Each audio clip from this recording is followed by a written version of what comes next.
Will I come this side?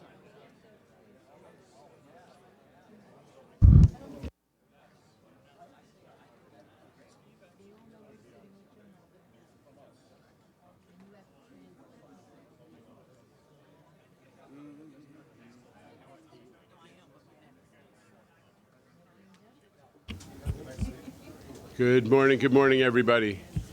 I'm going to call to order the July board meeting of the MTA. I think we're going to hear a safety announcement different than our usual one. Is there somebody going to give who's going to give the safety announcement? Gentleman at the podium. Thank you. Good morning, everyone. Your safety is of the foremost importance to the MTA. Therefore, we ask that you listen and adhere to the following instructions.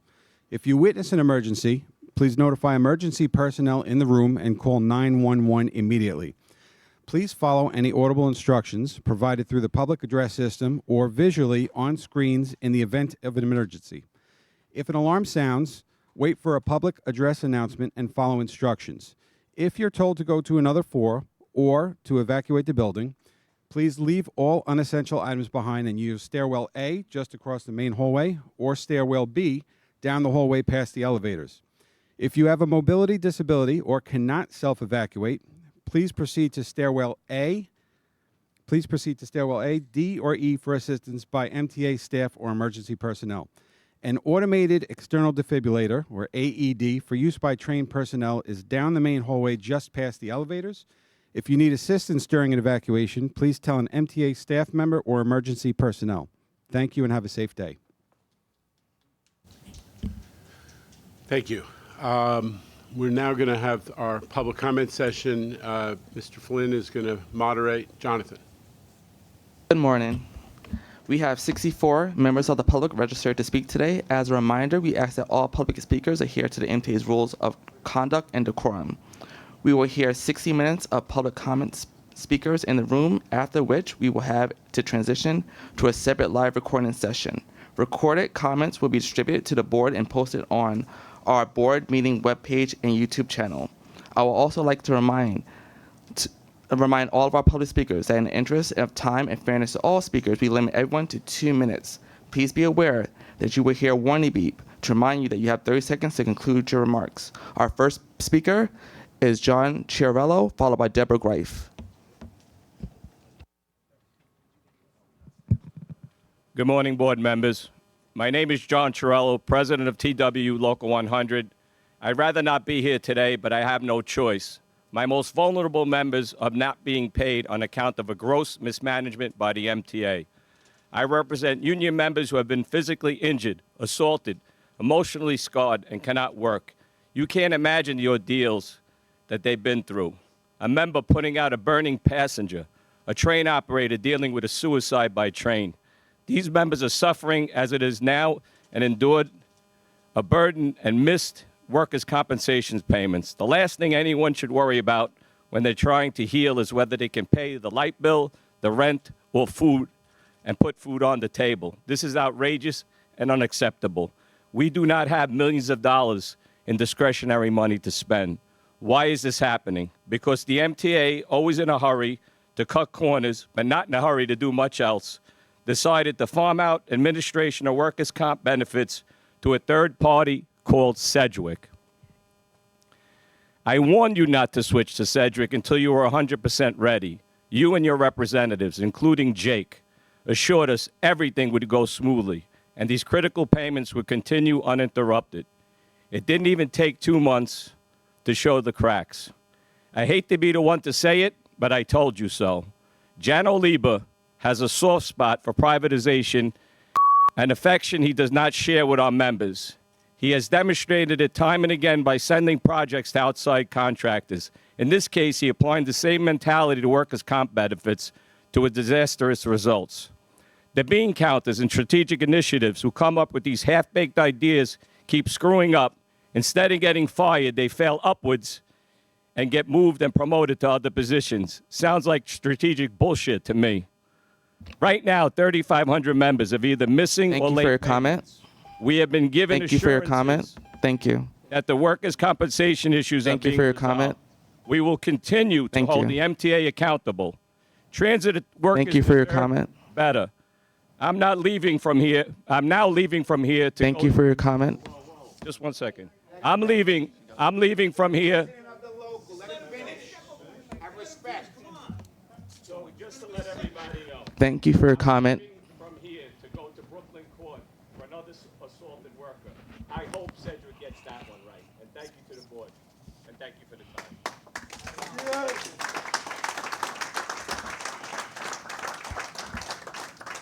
As a reminder, speakers may not use profanity or vulgar language, threaten violence, or otherwise engage in conduct that disrupts the orderly conduct of this meeting.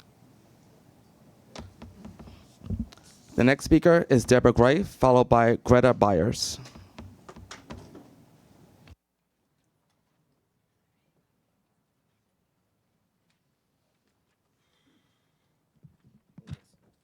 Good morning, everybody. I would like to first say that in it's July.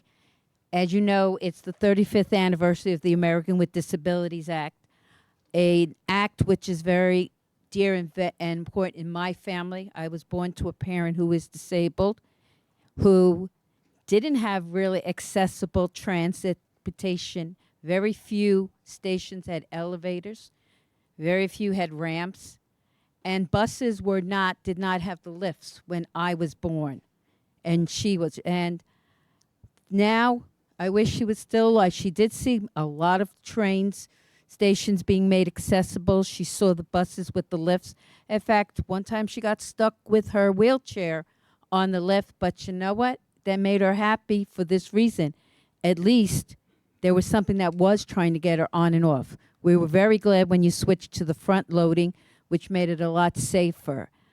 I wish for everybody who is whether disabled or not, please support the MTA and see that we get funding so that we can increase the amount of elevators, replace the old ones, make as many stations with ramps because ramps don't break, and keep updating all your buses. Thank you. The next speaker is Greta Byers, followed by David Kupferberg.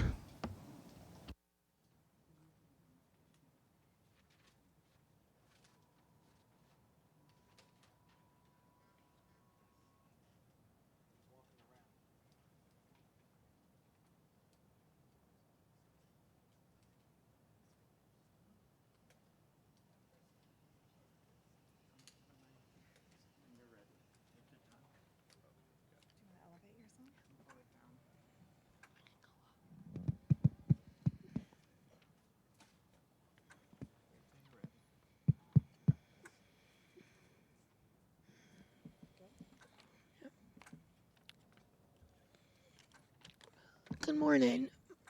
My name is Greta Byer, and I'm a 17-year-old native New Yorker living with the rare neuromuscular disease, Nemelin myopathy. I'm here to speak about subway elevator maintenance. As a young kid, I rode the subway with rose-colored glasses. I didn't recognize the several test rides my mom would go on prior to me taking a subway line. I didn't understand her frustration when there was a broken elevator and we had to go 5 stops out of our way to reach our destination. I didn't know why all of my friends got to take the subway on school trips and I would be stuck on a school bus, isolated. I didn't see the barriers as I was simply captivated by the feeling of doing something that I so rarely experience because of a lack of accessibility. But now I know that riding the subway provided me with a sense of normalcy. I was just a girl that wanted to be normal amongst my peers in a transportation system that didn't see me as such. There are often assumptions made that disabled people live in isolation. So why should the MTA provide money for a system that we won't use? But this is faulty logic. Disabled people are just as involved in society as our able-bodied peers. I take the subway to my dance classes, computer engineering classes, my friends' houses, concerts, Broadway musicals, you name it. But the subway seems a lot less exciting now than it did when I was a child. Approximately 30 subway elevators are broken every day. When one of these outages prevents me from attending out an event, as previously described, I become inherently excluded from society, and transportation is the pipeline for participation in society. elevator maintenance is not optional. Almost everyone in this room will meet the same one at some point in their life, and I urge you to not wait until that point to recognize that the structural barriers. Thank you for your comment. Our city. Prioritize and settle the lawsuit. Thank you for your comment. In 2017, fighting for appropriate Thank you. subway elevators. Thank you. The next speaker is David Kupferberg, followed by Mojing Chang. Good morning. The Port Authority of New York and New Jersey plans to start nonstop shuttle bus service between LaGuardia Airport and the Astoria Ditmars Boulevard station, currently used by the NNW trains, to gauge ridership. I think that the service would be successful to the point where the Port Authority would want the MTA to take total control. If and when this scenario occurs, the shuttle should be absorbed by the MTA's bus network. But how? Effective August 31st, 2025, service via 31st Street in northwestern Queens and service via the Ed Koch Queensboro Bridge would be cut. I think that Q101 service should be maintained via the bridge. A new route that I call the Q105 should operate between Long Island City Ferry Terminal and LaGuardia Airport. The Q105 would operate all times and nonstop between Ditmars Boulevard and LaGuardia Airport. Let's see what happens. The F&M swap proposed to begin December 2025 is a good idea, but there are caveats. Due to the length of the platform, the M train could only use 8-car consists. Service may have to be added via the Queens Boulevard local to comply with the loading guidelines. If so, some trips during the weekday peak would have to operate between Forest Hills and the 2nd Avenue station in the Lower East Side, currently used by the F train. Great care would have to be used to make sure that operational conflicts are minimized. Despite what was discussed at Monday's committee meetings, on June 29th, I also walked the Q110 route from Jamaica Avenue and Francis Lewis Boulevard at 10:30 a.m. to 179th Place, then via 179th Place to Hillside Avenue. Then I helped people on Hillside Avenue at 180th Street until 12:30 p.m. Not a single MTA employee was at the bus stops to help the people. Not along Jamaica Avenue, not at Hillside Avenue either. Not one. Shame on the MTA. The next speaker is Mo Ya M. Chang, followed by Julia McCarthy.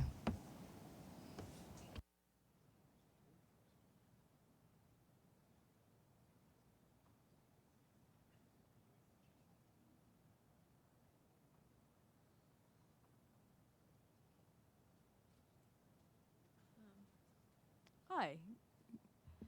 Good morning. Board members. I'm Elaine Tom, the New York Policy Manager with Jobs to Move America, or JMA.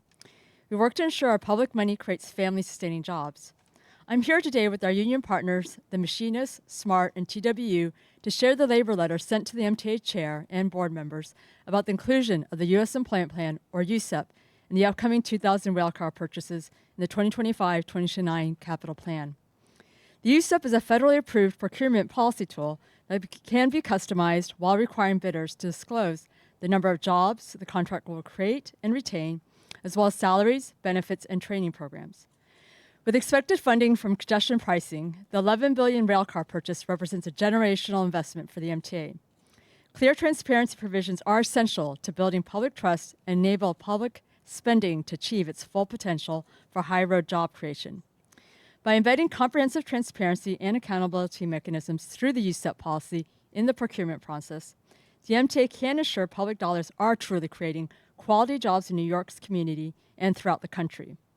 The letter shared today was signed by leadership at 5 machinist locals and at the International, leadership at SMART, the president of TW Local 100, the executive director of Westchester Putnam's Central Labor Body, the president of New York City Central Labor Council, and the president of New York State Federation of Labor. This labor letter joins the one sent in early April by Senator Michael Gianaris and Assemblymember Harry Bronson, which was signed by numerous state legislators calling for the inclusion of the U.S. Employment Plan in the new railcar purchases. JMA and its union partners call on the MTA to meet with us to discuss the significant investment and the opportunity to utilize the USEP for good job creation. Thank you. The next speaker is Julia McCarthy, followed by Charles Wilson. Good morning. I'm Julia McCarthy. I'm a senior program officer with the New York Health Foundation, and I'm very glad to be here today.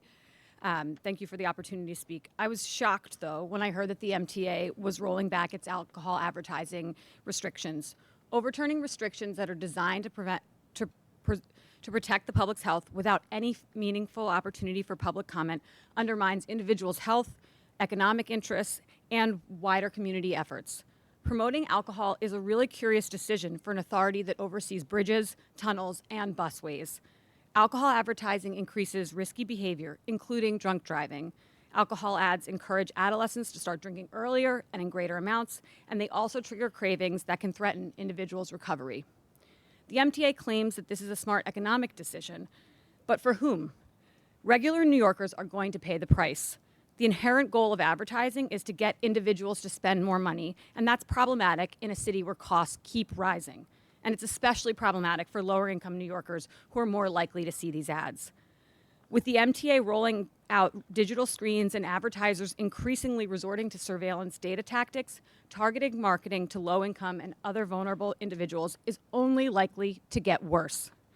Communities have been working to extend, not roll back policies limiting unhealthy advertising, and you'll hear from more of those members today.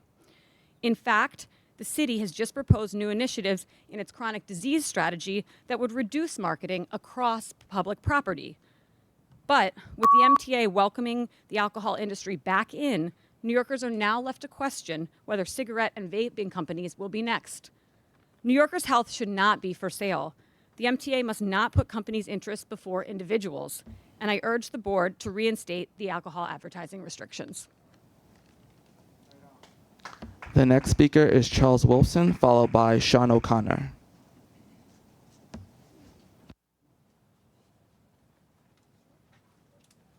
Morning, my name is Charles Wilson. Come from a long list of transit workers. My father, my four brothers had more time than me. I have 32 years of service, and I'm the rookie of my family.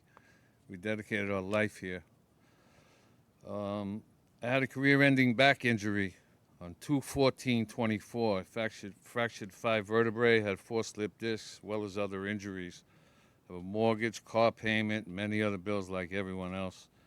Things went sour once Sedgwick was contracted out to handle workers' comp for the MTA. They said I was faking my injury. I wanted to throw that in, and it happened on camera, so I wasn't worried. I won my case. I was informed many people are not getting paid right now because Sedgwick is not doing their jobs and sending the checks out. My last check was dated 6/6/25. Thank you very much. The next speaker is Lisa Daglian. Good morning, I'm Lisa Daglian. I'm the Executive Director of the Permanent Citizens Advisory Committee to the MTA PCAC. Today you'll discuss biennial fare changes. PCAC has long supported these predictable and incremental increases, critical to funding operations of our essential transit network. We've seen what happens when funding the system becomes an afterthought. Look at SEPTA, bracing for more than 20% fare increase and huge service cuts.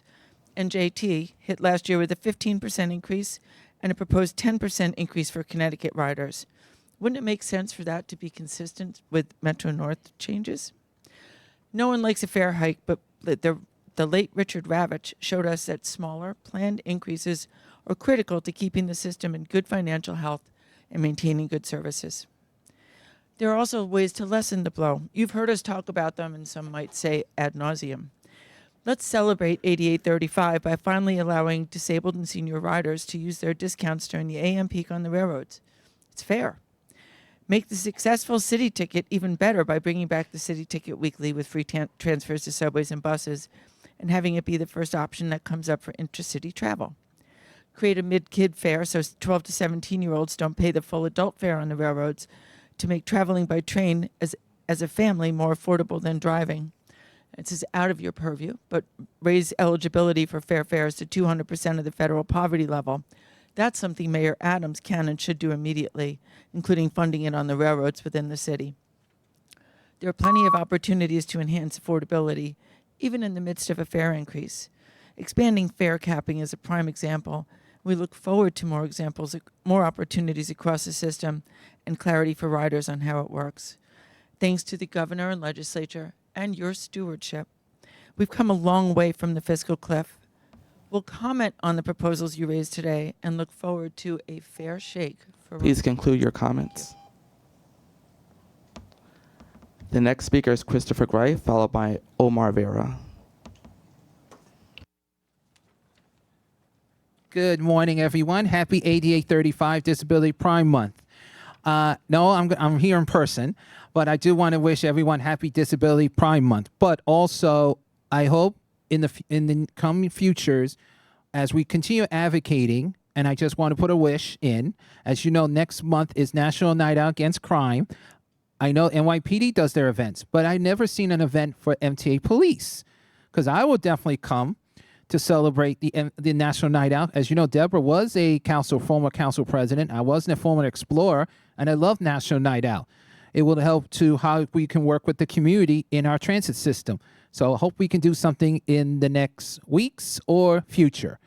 Regarding the fare stuff, nice to know that Connecticut does not check their public hearings, because some of their public hearings is not fully accessible.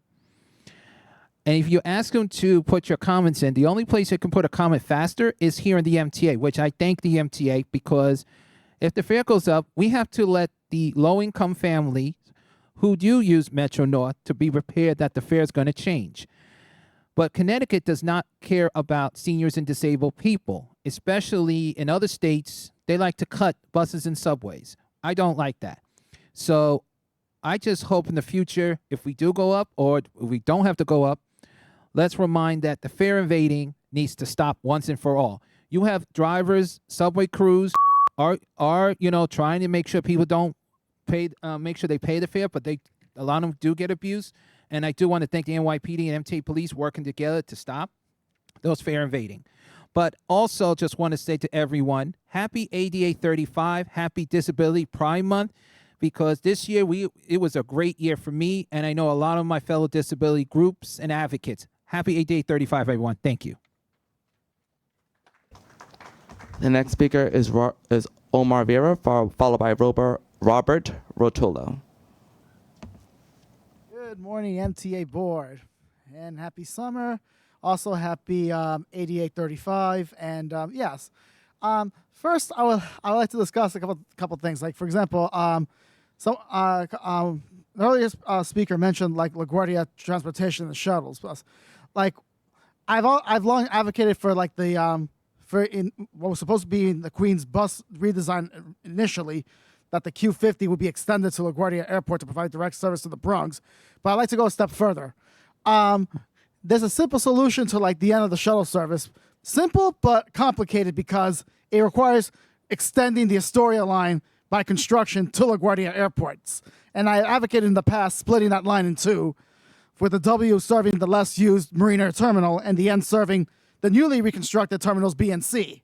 Like, it would work, but somebody would need to design it, and then once the final plan goes through, construct it. It will take years, understandably, but it is long needed because other cities across the country and the world have at least like one airport that's directly served by public transportation. So I think it's time New York ought to join them. At least one area airport should have direct like service by the subway. But in any case, that's done. Oh, another thing I need to know is that the bus announcements regarding like the going to Times Square, 42nd Street, that area, shouldn't necessarily say have transfer to the 6th Avenue lines. It should have an announcement to transfer to the 8th Avenue lines instead, because the AC&E transfer to Times Square has been around far longer than the BDF&M on 6th Avenue. Like, that was only constructed. And even then, like I said, the AC&E have their transfers 24/7. The BDF&M is only as long as the shuttle's running, which is during the daytime. They don't run at nighttime, so the transfers close. Thank you for your comment. Thank you so much, and have a great summer. The next speaker is Robert Rotolo, followed by Patrick Condren. Good morning, board members. We good? Hi, my name is Robert Rotolo. I'm a business representative for Sheet Metal Workers Local 28, the International Association of Sheet Metal, Air, Rail, and Transportation Workers, which represents workers in manufacturing, operations, and maintenance in the rail and transportation industry, as well as construction. I'm here today with Machinist, Transportation Workers Union, and Jobs to Move America to reiterate the request made in the labor letter sent to the MTA Chair and Board about the inclusion of the U.S. Employment Plan, or the USEP, in the upcoming 2000 rail car purchase in 2025 and 2029's capital plan. SMART is proud to join on this letter with Mario Salento for the New York State Federation of Labor, Brendan Griffin from the New York City Labor Council, and as well as leaders from Transit Workers Union, Machinist, Westchester Putnam Labor Council, and Jobs to Move America. With congestion pricing fully implemented, ensuring the funding for the $11 billion rail car purchase in current capital plan, this represents one of the largest investments in MTA history and the potential to create thousands of jobs in New York City. The MTA often agrees that project labor agreements and prevailing wage is a significant way to ensure MTA construction projects support union labor and ensure strong labor protections for workers. The USEP encouraged similar high road behavior for manufacturing. The USEP is a federally approved policy tool. Transit agencies can customize the USEP and require bidders to disclose the job created and retained, salaries, benefits, training programs, and the plan to recruit and train. Historical marginalized workers, this encourages a race to the top with commitment to good wages, benefits, and training. I urge the board to respond to labor advocates' Please conclude your union comments. requests to meet with the Thank you. MTA Please about conclude your inclusion comments. and the U.S. Employment Plan. Thank you. And the upcoming rail purchase. Thank you. The next speaker is Patrick Condrian, followed by Christian Joseph.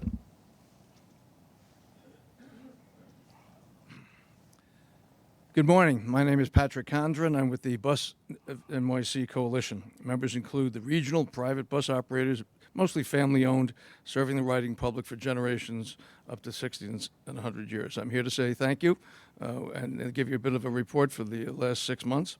In recent days, I've spoken to representatives of both Bus Association of New York and New Jersey who note that the positive impact for passengers on regular route services entering and exiting the central business district has been positive. And again, we say thank you. It seems to work. As mentioned earlier this year, I'm also pleased to update you again, the commuter and intercity buses and passengers have been experiencing smoother and faster trips in and out of the central business district, also known as the congestion relief zone. Specifically, New York area passengers in Long Island routes have noted demonstratively quicker access on the east side in and out of the Queens Midtown Tunnel. New Jersey commentaries include dramatically less traffic coming in, increased ridership due to smoother rider access primarily in the bus lanes and dedicated bus lanes being a key element here. Increased ridership on private buses is a part of the solution for congestion. It simply takes more cars off the road via all buses.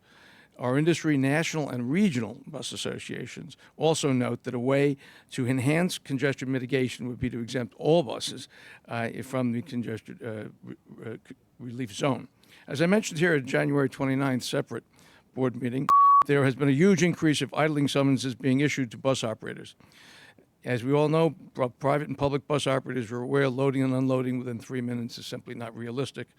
For passenger safety, air conditioning systems must keep running. We have been working with New York City officials to try to deal with this issue for both public and private to have increased dedicated bus lanes, and this would support congestion mitigation and further minimizes traffic. Thank you for doing what you're doing, and we're here to help too. Thank you. The next speaker is Christian Joseph, followed by Victor Diaz Rodriguez. Hello, my name is Christian Joseph, and I'm here on behalf of the Fair and Fair Coalition. We are a group of working class and poor New Yorkers advocating for affordability when it comes to transportation. We have been organizing all across the city in order to represent the voice of poor and working class New Yorkers. We understand that we're in an affordability crisis in which rent, groceries, and other necessities are making it more and more difficult to live. When we look at the fare hike that's planned for later this year, we find that to be unacceptable. And in fact, we currently have over 1,000 petition signatures of New Yorkers saying that both the fare hike is unacceptable and an expansion of the fair fares program to a ceiling of 400% the federal poverty level is needed. We understand that the fare hike was initially planned for August, but that's been delayed. But there are still plans to raise it later this year. We still find this to be unacceptable. We also understand that the public hearing session has to begin for the procedure of raising the fare. We demand that that this public hearing session be made more accessible. These board meetings are at 8 a.m. and most working people are on their way to work. They can't properly advocate for themselves with this meeting time. And we see that historically, y'all have had these public hearing sessions within people's working time. These public hearing sessions also need to be ADA compliant and hybrid so that they can be more and more accessible to the working people that this issue affects the most. The fare hike should not be happening, and the public hearing session needs to be made accessible so the voice of poor and working New Yorkers can be properly heard. Thank you. The next speaker is Victor Diaz-Rodriguez, followed by Emily Lewis Allen.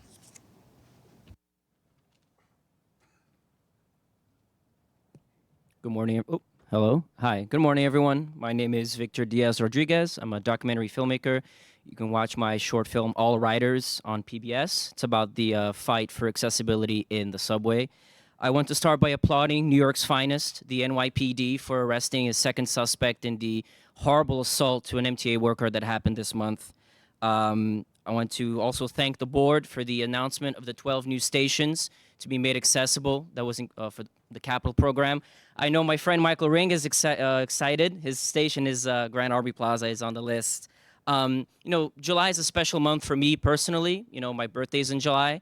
But really, July is an important month because of the ADA, which turned 35 this past Saturday.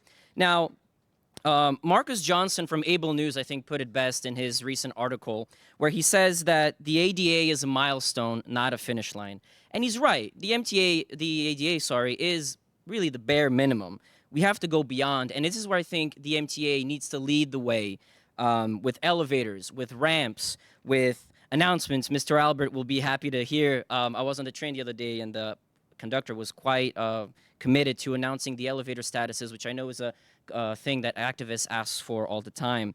Now, last time I was here, I asked you guys, what story do you want to tell about this building, about the MTA, relations with the public? And I think it's really yours for the taking. You guys can lead the way, you know, when it comes to getting the public on your side. You know, you got to put in the work. You got to keep delivering to get people on your side.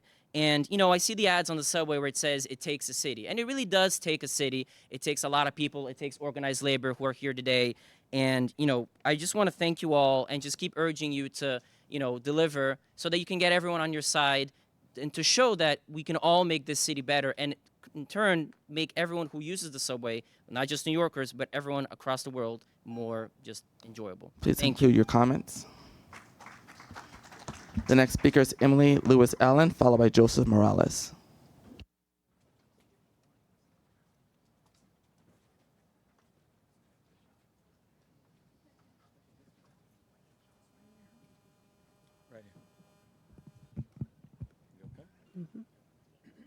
My name is Emily Louise Allen. I'm a Vietnam vet. I'm a nurse. I'm a transit worker. I'm a retiree, and I support my union. What you're doing, all who voted on this new company, they should be fired. Number two, I got my check 15 days late. Now, if it could be on time for 24 years, how is it that it's not on time now? I just got my second check, okay? That makes it 30 days. My bills need to be paid. They could cut off my phone. My money doesn't run like your money, okay? I'm going to put you in my position. You got children, wives, whatever. You need to give us our checks on time. On time, okay? If my claim person at MTA could have it on time for 24 years, There is no reason for this company to be late. She gonna tell me that no, you're gonna get every 15. You're stealing. And I let her know. I don't get my checks on time from now on. I'm going to the IRS and I'm gonna ask for an audit. I'm gonna ask for an audit because you're taking a check from me. Really, you might be taking 2 checks from me. And I don't think it's good. I don't think it's fair. You don't know what it's like to have an injury to your neck and to your back, okay? And at that time, I was 224. I'm down to 165. But the point is, we need our money on time. If you don't know how to do it, there's a movie called 6333, okay? Those women got 17 million letters out. Please conclude your comment. Soldiers, okay? And y'all Please can do conclude it your too. comments. And they did it in 6 months. Thank you. The next speaker is Joseph Morales, followed by John Padula.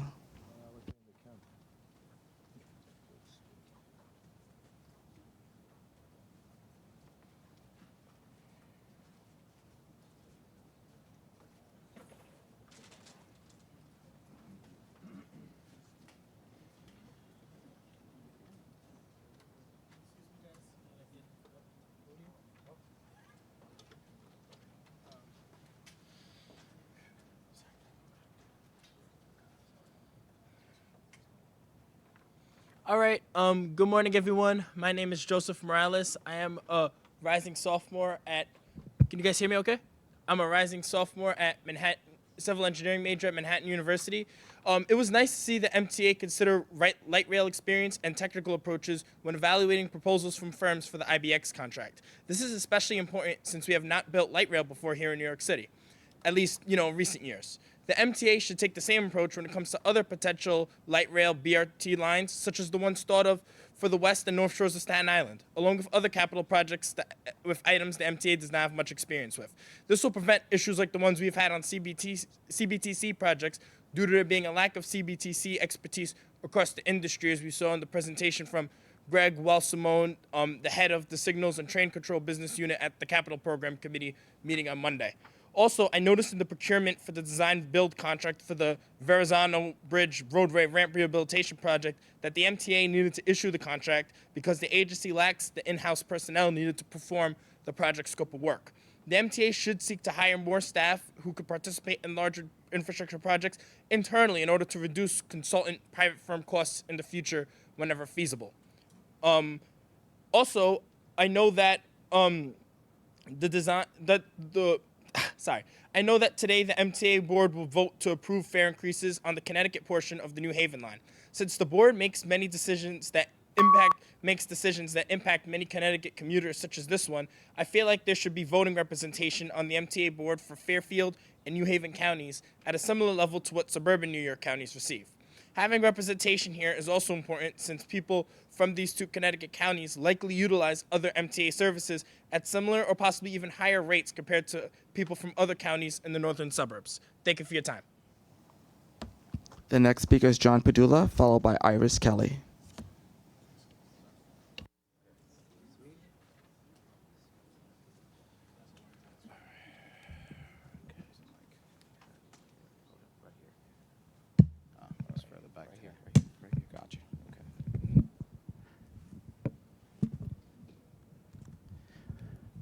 All right. Good morning, ladies and gentlemen. My name is John Padula. I'm an educator.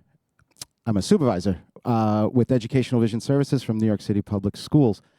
As somebody who comes every month to talk about the importance of accessibility, I'm thankful and I'm proud that we are celebrating Disability Pride Month. I spend a lot of time trying to convince blind kids and parents of blind kids and my teachers that it's respectable to be blind. It's different, but it's respectable. And you think about pride, it's kind of like salt when cooking. Not enough is unbearable, but too much is just as terrible. And when I think of pride, I think about dignity. I think about confidence and self-respect. And I talk to you guys a lot about reasonable autonomy and real choices. And last Sunday, I spent most of my day in the Buffalo airport. And there was no reasonable autonomy and real choices. Delta had a horrific day. So did JetBlue. Flights were canceled up and down, left and right. People were losing their minds. And I'm sitting there eating my wings and having my beverage, and I'm laughing. I'm like, you guys aren't used to this. I am. Now, things are getting better. We are moving. We are making progress. But it reminded me of like the old dog days of paratransit and Access-a-Ride, you know? And when you're disabled, you have to wait. And that's frustrating because it's the opposite of autonomy and real choices. It's a lack of control. And that drives everyone crazy. A lack of control, no choices. A modern, usable, equitable paratransit system is a part of inclusive transportation in this city, and it has to be funded. This agency, the city, the state, whoever it is, has to figure it out. Beyond my pay grade. But I'm glad we're talking about these things. I'm glad we're doing this work. I'm glad we're moving forward. Progress is being made that's going to be meaningful and Please conclude positively your impact comments. people's lives. Have a great summer. Go Bills. Thank you. The next speaker is Irish Kelly, followed by Sarah Kim.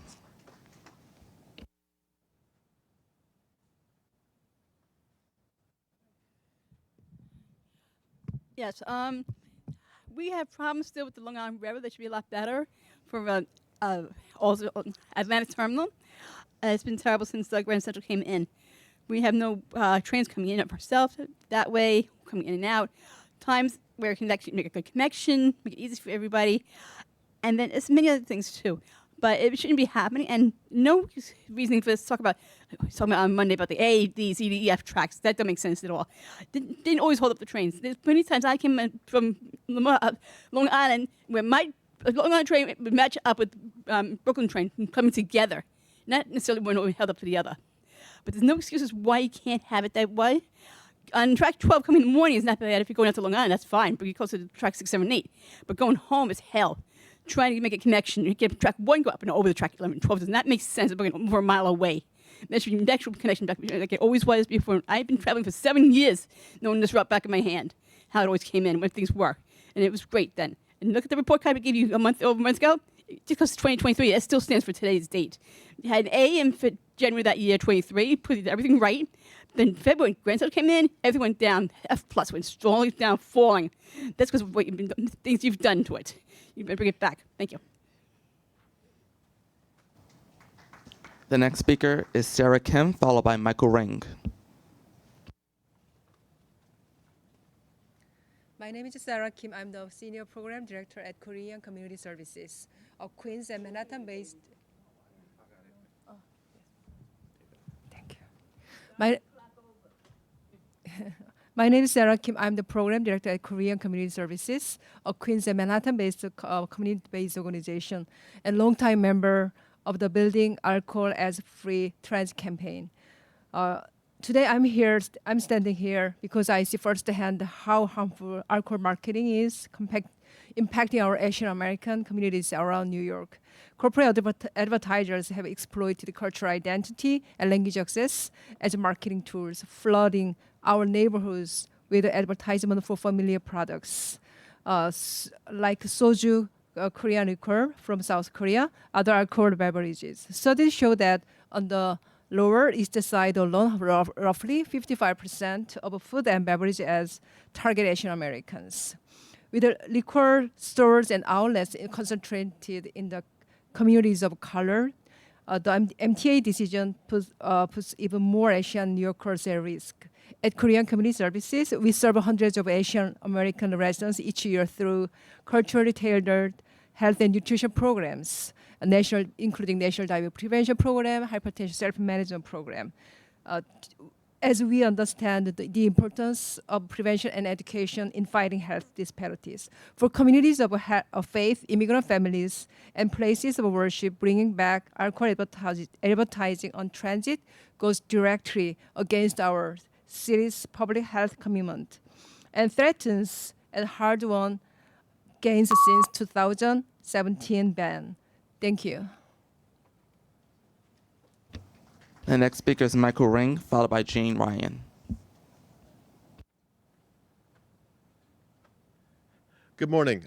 My name is Michael Ring. If anyone needs a verbal description of my appearance, I'm a 62-year-old white guy wearing eyeglasses. I'm wearing a t-shirt, green t-shirt that says Disabled in Action, and my hat says Achilles International. Those are the two organizations I'm representing today. I need to tell everyone here a story that has a very good ending. I'm an Access-a-Ride user, and I'm entitled to a personal care attendant. That means someone could come with me when I ride on Access-a-Ride or on the buses and subways, because it's kind of likely that I'm going to fall down. And I'm also an athlete with Achilles International. I'm training for the New York City Marathon. And when I run these races, I don't do this alone because I fall down. Last week, my PCA, who's also my support runner, she tripped while we were doing a training run in Brooklyn Bridge Park. She turned out okay, but she needed to go to urgent care. And because I'm in the on-demand program, I was able to change my plans spontaneously and take her to urgent care, get her a couple of stitches. Well, she did all that herself. And then we went home 3 hours later. We didn't have to call Access-a-Ride and say, I'll be being picked up from another place. They didn't ask me to call them back, and they didn't pick me up 2 hours later after they knew when I wanted to leave. We got to go home like normal people spontaneously. I'm really hoping that this on-demand program could be expanded so that everyone who uses Access-a-Ride can have the opportunity for spontaneous travel.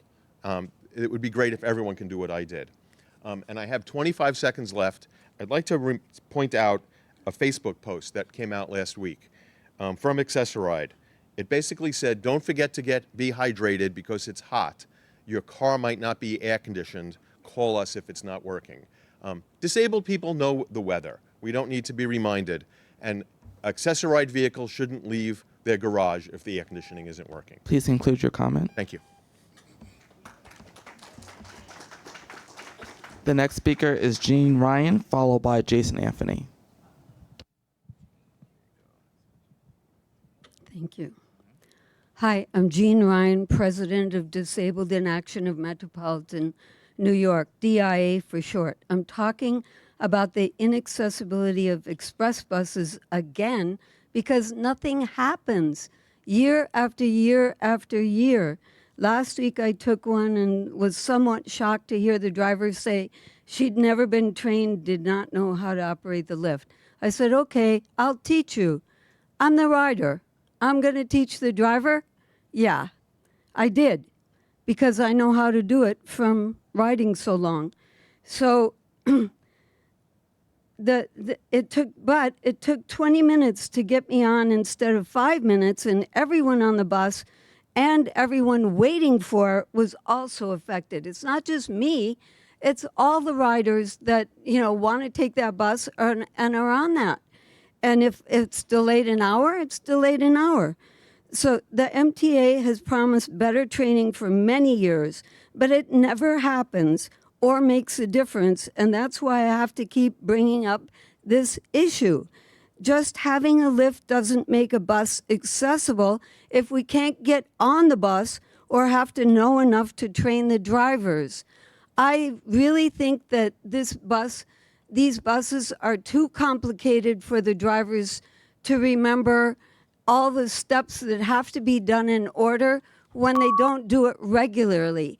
And it's just, I see it every time I ride, even if they know they forget one or two things and have to be reminded. And if they don't do it, then people think the lift is broken, but it's not. So I think we really should get serious and try to get buses for the future that are low-floor ramp buses where it's like the other ones and the drivers will easily know what to do and we won't have these problems. Thank you. The next speaker is Jason Anthony, followed by Anna Humphrey.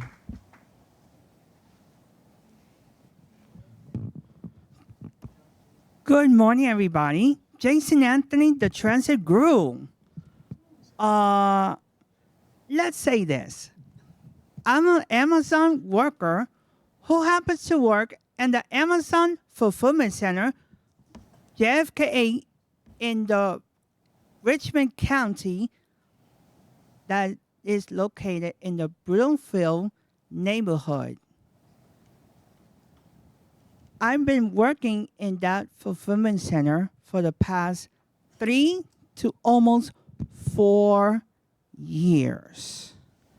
I had to take off from work today once again to come to this building to express a frustration that me, along with 8,400 Amazon workers, have with the S40 that is run by the Castleton Bus Depot, managed by a union called ATU Local 726.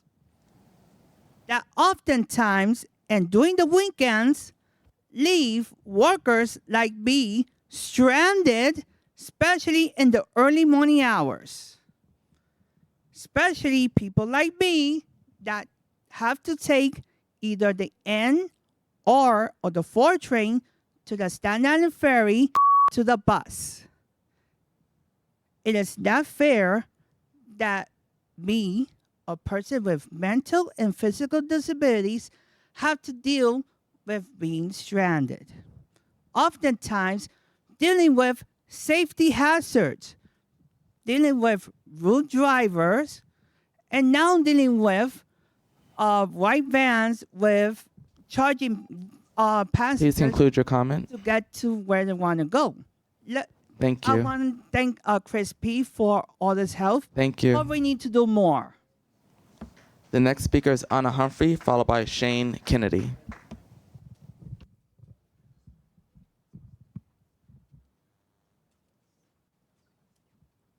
Good morning. My name is Anna Humphrey, and I'm the Transportation Community Organizer with the Center for Independence of the Disabled, New York, Sydney.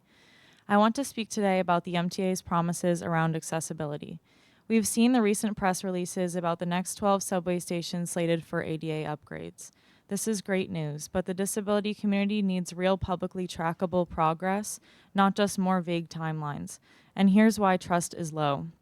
The MTA has been fighting a major lawsuit against the disability community for years because it isn't properly maintaining subway elevators, leaving disabled riders stranded or forced into unnecessarily long detours. If the MTA is serious about equity, then proper maintenance and updated information has to be part of the equation. Riders with disabilities deserve to know when each promised upgrade will break ground and when it's expected to be finished, what stations are being prioritized and why, and whether the elevators and accessible features already in place are being maintained as required by law. That's why we're urging this board to ensure that the public can track capital projects and elevator maintenance in real time with updated information on MTA apps and websites and onboard announcements. The MTA needs to include the disability community in all stages of these upgrades, not just at press releases and during public comment periods. You wouldn't run $1 billion project without an engineer, so you shouldn't run an accessibility program without disabled people at the table. If the MTA wants to rebuild trust with the disability community, it needs to do more than just build elevators. It needs to be accountable for keeping them running. Thank you. Our next speaker is Shane Kennedy, followed by Oliver Meyer.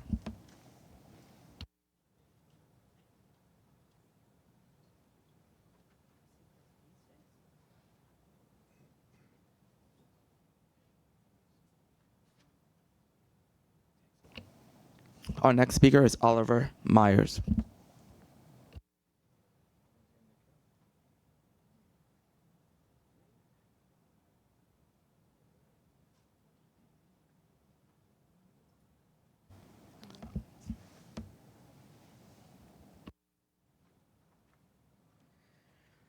Good morning, board members. My name is Oliver Meyer. I'm a 15-year-old from Beacon, New York, and I use the Beacon Ferry every day. I'm sad to see that it is being let go, but yeah, I'm here to fight for it. So, as someone under 18 that has a job, I don't have a license, so the ferry hugely is important for me, and to get to and from work. For reference, I work at an ice cream store in Newburgh called Midnight Ferry. This is my first job, and the ferry has played a huge part in my parents allowing me to work at 14. And having the ferry launch from close to my house and land about 100 feet away from where I work is perfect. During the summer, the hours are pretty much in sync with my work. In my opinion, the hours could be better. If the reason for getting rid of the ferry is it's not making money, then expand the hours. Newburgh has a thriving waterfront food and tourism scene, but it could be a million times better if you could take from the ferry, or if you could take the ferry to and from. Because I know a lot of Beaconites who don't own cars and aren't old enough to drive. And because of that, a whole part of Beacon has essentially no way of getting to Newburgh. Lifelong Beacon residents have very fond memories of riding the ferry. Lifelong Beacon residents. I have very fond memories of riding the ferry with my friends. Some of my first memories are me riding the ferry from Beacon to Newburgh. In those days, you would picnic on the grass on the Beacon side, and then take the ferry over to the Newburgh side and go get ice cream at the pizza shop. Those are some of my earliest memories for a reason. I remember being able to cut a 20-minute drive into a 10-minute boat ride and sitting up on the top deck and letting the wind ruffle through my hair. In conclusion, I'm here fighting for Beacon staple, a Newburgh necessity, and a benefit to everyone has ever ridden it. Thank you so much. The next speaker is Philippe Phillips.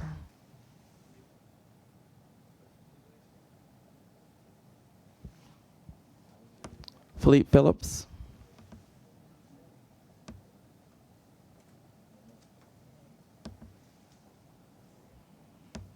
Hi, my name's Philippe, and I'm an organizer for Save the Ferry in Beacon and Newburgh. We had 2 rallies in support of the Newburgh Beacon Ferry. One was last night that was very well attended. You may have seen some of the news reports on News 12 or Spectrum 1. There was a number of attendees from federal, state, county, and local electeds who I'm sure you'll be hearing from soon if you haven't already. The board has cited low ridership to justify canceling the ferry. Our view is that poor design leads to poor adoption. The ferry has been in operation since the 1700s, and in its most recent iteration since 2005.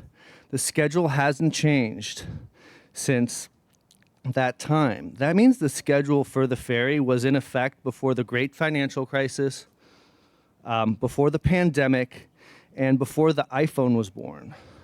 And so the schedule needs to be updated to reflect the modern era and the way that people commute in 2025.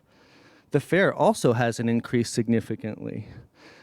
We don't need to tell you how ridership has evolved since 2005, the year the first video was uploaded to YouTube. So poor design leads to poor adoption.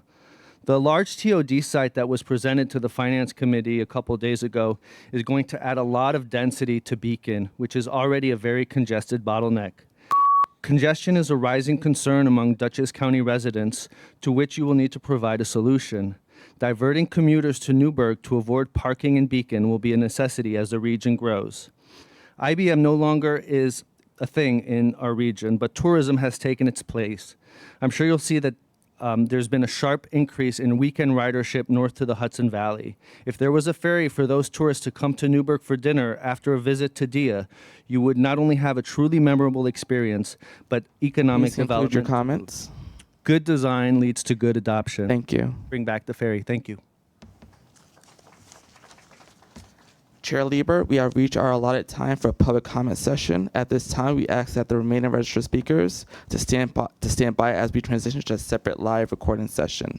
Public speakers in the room, please join us in conference room 4. Thank you. Okay. Thank you. Thank you to the public speakers. Thank you, Mr. Flynn and others. I remind our IT friends that we need to take a look at what do we do to make sure that people can't improperly intervene in this public comment session. That can't happen. There are a couple things that I wanted before we proceeded to other board business. I just think it's appropriate that we have some feedback on from key members of our team. One is about the response to the tragedy and the horror of what took place on Park Avenue a couple days ago. So I'm going to ask Chief Kemper to talk about that. And also, I want to get an update for the board from President Critchlow about the electrical outage that had such a big impact on our service yesterday. Chief Kemper. Thank you, Chairman Lieber. Good morning to all. Before I begin, I'd like to give pause and recognize the tragic and heartbreaking events that occurred late Monday afternoon in Manhattan. A deadly active shooter incident that left our city shaken by a senseless act of violence. On behalf of the MTA Headquarters Security, and the MTA Police Department, I want to offer our deepest condolences and extend our thoughts and prayers to everyone affected and impacted by this unthinkable event. Our hearts go out to the victims, their families, and to all who are grieving in the aftermath. May each of their memories be a blessing. I want to also take a moment to speak directly to our partners in the NYPD, the department I had the honor of serving in for 33 years. To you, we offer our heartfelt condolences on the devastating loss of police officer Didarul Islam, who at just 36 years old gave his life while wearing the NYPD uniform in a line of duty, leaving behind a pregnant wife and 2 children. There are no words and no comfort adequate enough for a life cut short, for a family now grieving, and for a department that has lost one of its own. I'd like to highlight and recognize the professionalism and dedication of our own MTA Police Department officers who swiftly responded to assist the NYPD on Monday under intense and dangerous circumstances. They worked shoulder to shoulder with the NYPD to secure the scene, guide frightened people to safety, and to restore calm to a dangerous and chaotic situation. I could not be more proud of them for their courage, their professionalism, and their commitment to protecting the public. To the board and to the millions of people who depend on our transit system every day, I want to offer this reassurance. The MTA Police Department, and I'm confident I could speak for the NYPD, remain fully committed to the safety and well-being of our employees and customers. On Monday, we were in active communication with the NYPD, receiving real-time updates. This enabled us to quickly respond and assist the NYPD and to redeploy our police personnel to MTA stations in the area, including our subway system, the Long Island Railroad, and the Metro-North Railroad. That rapid coordination was critical, and it worked. Make no mistake, the MTA Police Department, led by Chief Thomas Taffy, is a dynamic agency with vast abilities. We continue to work closely with our city, state, and federal law enforcement partners, including the NYPD, hands down the greatest police department in the world. We share intelligence, we train together, and we coordinate our responses. Preparedness is not something we talk about only in moments of crisis. It's something we live every day. Our teams undergo regular training for precisely these types of incidents, and we continue to refine our strategies based on the evolving threat landscape. This partnership is strong. It's central to our safety strategy, and it's essential to the layered approach we take to transit security. And on Monday, it was on full display. That level of cooperation will continue every single day moving forward. Let me remind the board and the public, our security presence is both visible and non-visible. Simply put, not all of our security efforts are visible. For example, while many see officers in uniform, there are plainclothes officers working throughout the system every day. Their presence is deliberate and strategic. They blend in, they observe, and they can respond to any threat that they encounter. Additionally, our vast network of video cameras, which I often speak about, are actively monitored in real time. This capability allows law enforcement the ability to identify suspicious activity and to support ongoing investigations. Our video network is a powerful part of our security posture that the public doesn't always see, but it's operational 24/7, and its value has been proven over and over again. As I close, let me again offer our deepest condolences and thoughts and prayers to Monday's victims and their loved ones. And finally, I want to remind everyone of a message that is simple yet powerful. If you see something, say something. This is more than a slogan, as safety is a shared responsibility, and we rely on the public to be our partners in this effort. Thank you for your continued support in our mission. Thank you, Chief, and I know the board very much endorses your comments and your expressions of support and condolence both to victims and to our partners at the NYPD. So thank you, Mr. Critchlow. Electrical outage yesterday. Sure thing, Chair. On July 29th at approximately 8:32 a.m., the control center was alerted to multiple signal failures at the West 4th Street location, impacting the A, B, C, D, E, and F trains, and M line as well. All signals from 14th Street to Spring 8th Avenue and 14th Street to Broadway Lafayette on 6th Avenue were displaying red, and the AC power indicator was illuminated on the model board inside the tower. Multiple trains required a key buy and call-ons, but no trains were physically stuck or without power. Initial field reports pointed to an AC power issue. We found 2 rectifiers that were down, but signals actually they confirmed a secondary failure where approximately 40 blown fuses were found in field cases along the right-of-way. These fuses tied to a transformer, which was also located in the West 4th Street relay room, which was also down. Now, I give this level of detail just so individuals can understand the complexity in responding, troubleshooting, and rectifying a situation of this nature.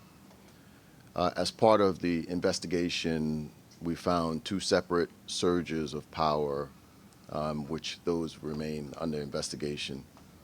The team was out last night continuing to go through this and to investigate.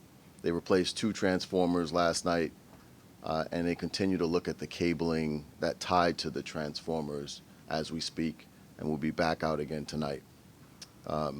One thing that I'd be remiss if I didn't note is that last week we had torrential downpours, and this week extreme heat. So these types of events are happening more frequently, so it just puts an emphasis on our efforts for climate change, our efforts to combat climate change, and how that has never been more critical. The capital plan focuses on this. It looks to improve our substations and the cabling that ties to substations, and also looks to address a lot of the aged infrastructure that has been dated in our substations and other assets. But until then, the team remains focused. They remain on standby, and they are skilled enough to be able to respond to any of these incidents when they come up. We know that Mother Nature is going to know us to throw some other things in our way, but the team is fully ready to be able to respond and address them. If I may, Chair, I do want to just address some of the things that came up in public comments, if that's okay. We recently launched with Sedgwick Claims Management Services, workers' compensation administrator in May. And as I mentioned in the New York City Transit Committee meeting on Monday, Sedgwick is a world-leading risk and claims administrator partner.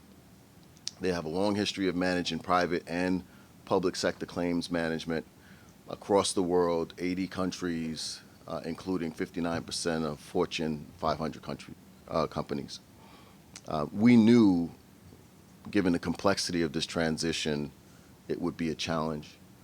So we took steps to prepay employees by 6 weeks in advance. That was with the goal of avoiding any disruption in payments to our employees. Despite these efforts, processing issues were experienced with the transition, which caused delays in the indemnity payments. And since then, the team has worked very closely with Sedgwick to process the claims that were outstanding. Most of the claims that were processed were less than about a week late. I think that we recognize what happened. We understand the gravity of the situation. We understand the importance of employees receiving their checks and receiving them timely. We hear you. The team is fully engaged, and we will continue to monitor Sedgwick's progress to ensure employees are being paid timely from this point forward. That's it. Okay. Any questions on the issues that Chief Kemper and Mr. Critchlow just covered? Okay. Do we have a quorum? No. Okay, I'm going to do my remarks, and hopefully we'll have another board member who's due to show up in time for executive session. No, we can't have executive session without a quorum. I think we can take a break. Okay. All right. All right. Well, we're going to take a 10-minute break in rooting for one of our board members to make it to the table. Thank you.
Okay.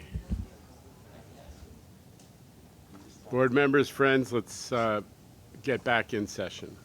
So as I said before the break, acknowledgement to Chief Kemper and to Demetrius, Chief Kemper, for all the work that's being done to keep our customers and the public safe, and Demetrius for obviously our riders felt that electrical outage yesterday, but as always, the transit team, the workforce stepped up, and they weren't in those air-conditioned cars. They were out in the tunnels and in the electrical rooms in the substations, putting it back in order. As you said, a pretty strong testament to the need for our capital program. We've talked about these issues a lot, so thank you. And thank you to everybody who spoke, and also to folks and members of the public who joined us today.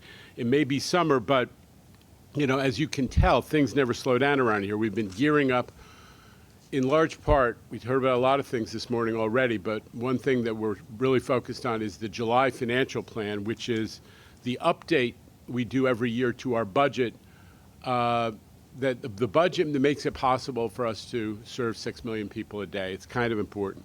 But a lot has happened since we last met. We had some pretty incredible ridership records quickly pass by, but not to be forgotten, Long Island Railroad had its best post-COVID day last Tuesday and broke the record the very next day on Wednesday, July 23rd, when, Rob, you carried almost 300,000 passengers. The old milestone of a good day on the Long Island Railroad was 300,000, and we are really right there. So well done.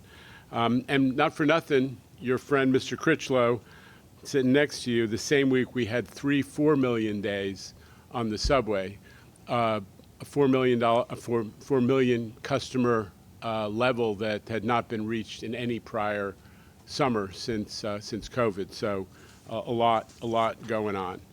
And all of this happened, as folks know, the same week the city got pounded by that heavy rainfall, a lot more than 2 inches in a single hour. Someone told me in Central Park it was over 4 inches. And we all saw the videos of that flash flooding on social media. Geysers erupted in a couple of stations because the city of New York's sewer system exceeded its, limited capacity. At this point, after 2 or 3 of these so-called 100-year storms happen, in the past year or so, it's pretty clear that our friends at the City of New York need to expand their wastewater and storm sewer water management infrastructure to deal with the consequences of climate change. We are trying to convince them to get started on that. It is a long-term project. It's going to cost a lot of money, but just like they spent 20 years rebuilding building the third water tunnel so New York City wouldn't run out of water, it's time to build the sewer capacity so New York isn't overwhelmed by rainwater. And we also need them to deal with another factor that is contributing to these flood conditions, which is the city DOT, when they pave streets, is piling on asphalt, and if you watch it, the curb gets reduced to 1 inch or 2, and that's what allows all that water to get on the sidewalk. And once it's on the sidewalk, you know where it goes? Down our stairways into the subway system and through the vents that we have all along, for example, 7th Avenue, which got hit so bad last time.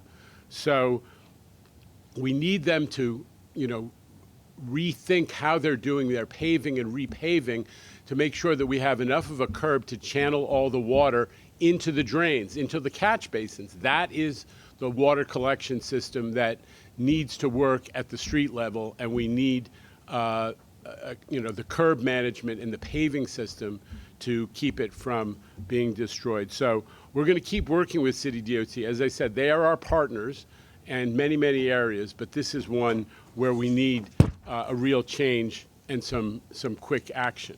The heroes of that night, that week, were the transit workers, the folks who got out, worked the long hours to pump out the water and restore full service in the wee hours. And that was true also of, not to be forgotten, of the Metro North workers who help us to recover from the conditions that were both in the Mott Haven Yard and up the line as well. So Justin, please let them know.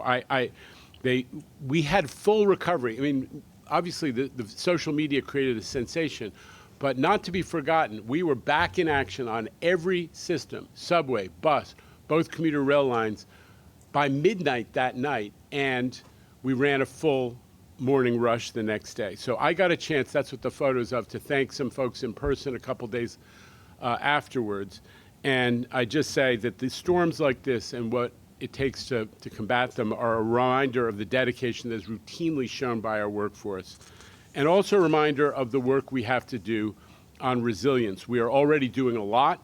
The Rockaway project, which we celebrated a month or so ago, flexible floodgates all over Queens, flood-proofing electrical substations and bus depots, cleaning our drains with our vac track. We have a vehicle that is just designed to allow us to keep drains clear. Upgrading our pump rooms, a huge investment that we've been making and that will be made again and again for, I think, close to 50 pump rooms in the new capital program. But there is more to come. There's $1.7 billion in our new 2025 to 29 capital plan. Some of those investments involve actually rethinking and reconstructing entire swaths of our system to help mitigate the risks that climate change has brought us. For example, the Hudson line, that Metro North line that's right up next to the Hudson River, it's going to get $800 million of upgrades to help manage the water. Going to lift the rail bed, because otherwise it's going to be underwater in a decade or so. And also to reorient culverts and all the water control systems so that the embankments, which are quite steep, you see that situation on the left on the screen? That's because one instance where the steep embankments become inundated with water and slide down onto the tracks, and we need some improvements to make sure that doesn't happen. We need also some investments by adjacent property holders. Now, some of the stuff that we're going to do is simple and involves a step or two added at the subway entrances to prevent water flowing down a stairway. It's not all rocket science, but it takes time, hard work, and money. These are not, new ideas at the MTA, but like I say, this group is dedicated to doing the hard stuff, and really fighting climate change, and the impact on our system is a huge undertaking that we accept and we're attacking. I'm especially proud that the new capital plan does foreground resilience and state of good repair. We've talked about that endlessly. But it also has a great deal of investment in expansion, meaningful expansion, not shiny new objects, but meaningful expansion like the Interborough Express, which uses existing infrastructure. I love this. We're using underutilized existing infrastructure, a freight rail line that gets one or at most two trains a day, and we're going to turn it into a light rail line that serves maybe 200,000 people a day. And so I'm excited that today the board is going to take a vote to approve the full design, the complete design for the proposed 14-mile light rail line that's going to connect the Brooklyn waterfront at Bay Ridge with Jackson Heights, Queens. The map, which you see on the left, Shanifa Riera and the team that she oversees that does a lot of our visuals have actually mapped it out and showed where it crosses the existing system. It connects to 17 subway lines along the way, a complete change of mobility and access for so many people all along. And it also deals with, you see some spots in the system where there are no connections. That's because those are rail deserts. Those are neighborhoods that don't have subway or meaningful commuter rail access. Neighborhoods like East Flatbush, which is beyond the junction, or Maspeth, Ridgewood areas in Queens. Really, really changing the picture. This is a huge deal. The IBX is going to change people's lives, and folks are understandably psyched about it. The Times published a great piece yesterday that shows the actual route. And there was an essay a couple days before where the authors actually walked the whole 14 miles. And Cranes gave a great editorial. This is attracting a lot of attention to the opportunities for housing boom, which we know the city is desperate for. Credit to Governor Hochul, who has been a huge champion of the project since she and I first talked about it in the fall of 2021, within a couple weeks of her taking office and my taking on this role as acting, at least as acting chair. We talked about projects that were underway, and she fastened on this one, and she has been pushing it forward every step of the way, making sure we had the resources to advance it. Let me say this, it is, people talk about who's doing what, but let me tell you, Governor Hochul is perhaps the most impactful governor on transit issues since Nelson Rockefeller, because she has, in 2023, helped us solve the fiscal crisis, which is now threatening the basic existence of transit in big cities like Philadelphia and Chicago and even Washington. And she was able to support us as we worked through the congestion pricing issues, and that's been a huge success. And now leading us towards a fully funded $68 billion capital plan. A little credit where it's due. And I don't want to forget the most important expansion ever that we are undertaking, which is the vertical expansion that's necessary to create accessibility system-wide in our subway system. Last week, we announced the 12 new stations that will be getting ADA upgrades as part of the 25 to 29 capital plan, which actually funds a total of 60 new ADA stations. And not to be forgotten, 45 elevator replacements. I know it is a hot button issue with our friends in the disability community, but we need to be doing elevator replacements to make sure that we don't have elevator outages. We are running 98% availability on our elevators in the New York City transit system.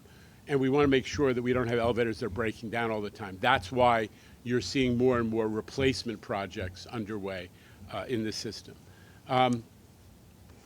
We have made a lot of progress from where we were in 2019, just before the pandemic, when there were only 115 accessible stations. Just to remind folks, we've added 36 stations to the map. We've actually opened those since this group came together in 2021, and another 35 are under construction right now. And on top of that, another 25 stations that are being funded by congestion relief revenues. And by the time, bottom line, by the time we finish the capital plan we've just embarked on, 2025 to 2029, including the stations just announced and the 43 that were selected previously, we're looking at 271 stations or more fully accessible in our system. That means that more than half of the system finally will be accessible at stations. But that means that more than half the system will be accessible, but it will be at stations which together serve 70% of our riders. And that's when we hope people will really start to feel like I can get on the subway and know that I'll be able to get out. That's an important milestone that we are all shooting for. So we're focusing on accessibility, but also affordability. You know, I never get tired of saying in the affordability debates, transit is one of the few things that makes New York affordable. We are not part of the affordability problem. We're part of the affordability solution, and we're doing it every day. We are huge proponents here of the Fair Fares program, which is run by the city, but with some push from this organization, but also from advocates, give half-price fares to a larger and larger proportion of low-income New Yorkers. We've been pushing for raising the eligibility threshold. You heard about that a little bit from the podium today. And also, importantly, we are pushing the city to market the program to people who are eligible, so everybody is getting the benefit that they are entitled to.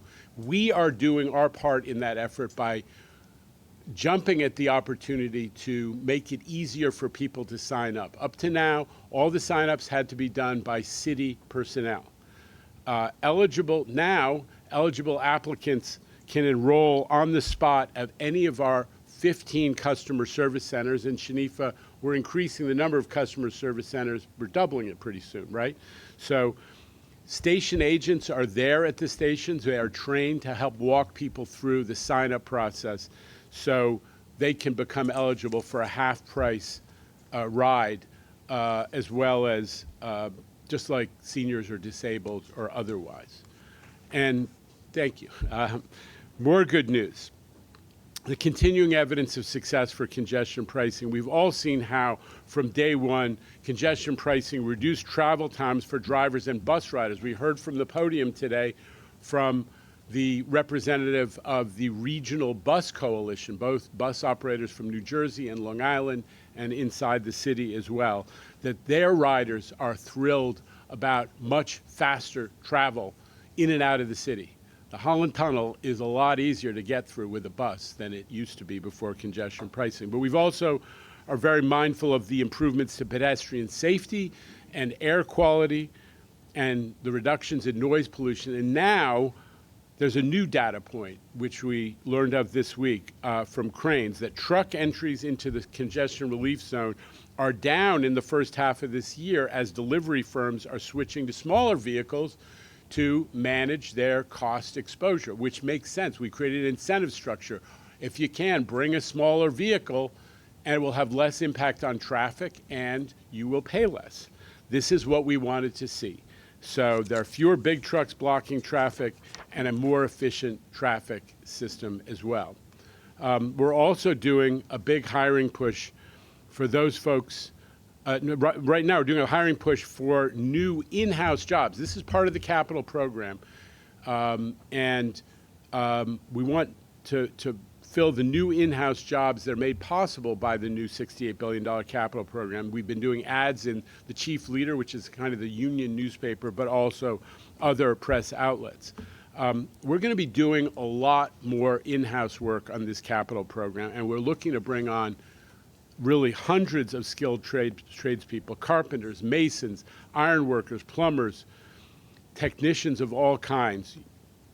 Interviews are going to be taking place throughout August, and hopefully we can start onboarding people soon after that. But now I want to turn us to, I don't know if I missed a slide, did I?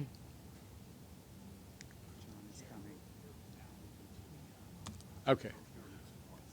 We're doing procurements? Yeah, we're going to do procurements fast because we now have Mr. Gorodnik, who's always a special, makes it special. Thank you. We'll go back to this. Okay. All right. What? Yeah. So just for the record, we do have a quorum. All right. That's why we're Okay. gonna Well, move to the point is all this gymnastics, the logistics gymnastics, are to make sure we have a quorum when we're voting on issues. So I'm going to stop there for the moment. I'll come back to some final thoughts after we rush through the procurements that we have, and those are. We can start with Okay. Bridges and Tunnels. Well, Bridges and Tunnels has one modification and one. Okay. We're going to do it. Well, maybe not. Okay. Mr. Mack. You ready? Okay. So, should we do minutes? Yeah, okay. So I'm going to start with the minutes. The minutes of the June board meeting and the minutes from each of the committees from June have been distributed. Are there any corrections or omissions? Mr. Albert has given us a free pass.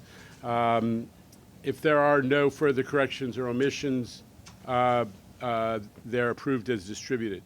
Mr. Mack, I chaired the Safety Committee meeting on Monday, and there were no items for board action, but on bridges and tunnels, Mr. Mack. Yes, good morning, everyone.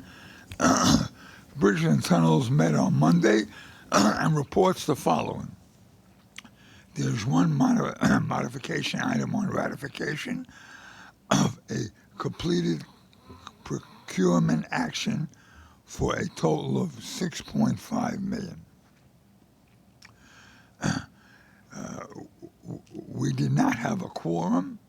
However, the committee discussed it, and these items I bring to the full board for consideration and a vote. Okay. Will you make the motion, Mr. Mack? Yes. I Okay. make that Is there a motion. second? Mr. O'Donnell, thank you. All in favor? Any opposition or abstention? The items are approved. Okay, thank you, Mr. Mack. Mr. Zuckerman, railroads? Can you just pause? Can we just take a quick pause? I'm going to come over and ask you something, if you don't mind. So I'll keep moving then. Okay. You want to pause? I just need to ask you something.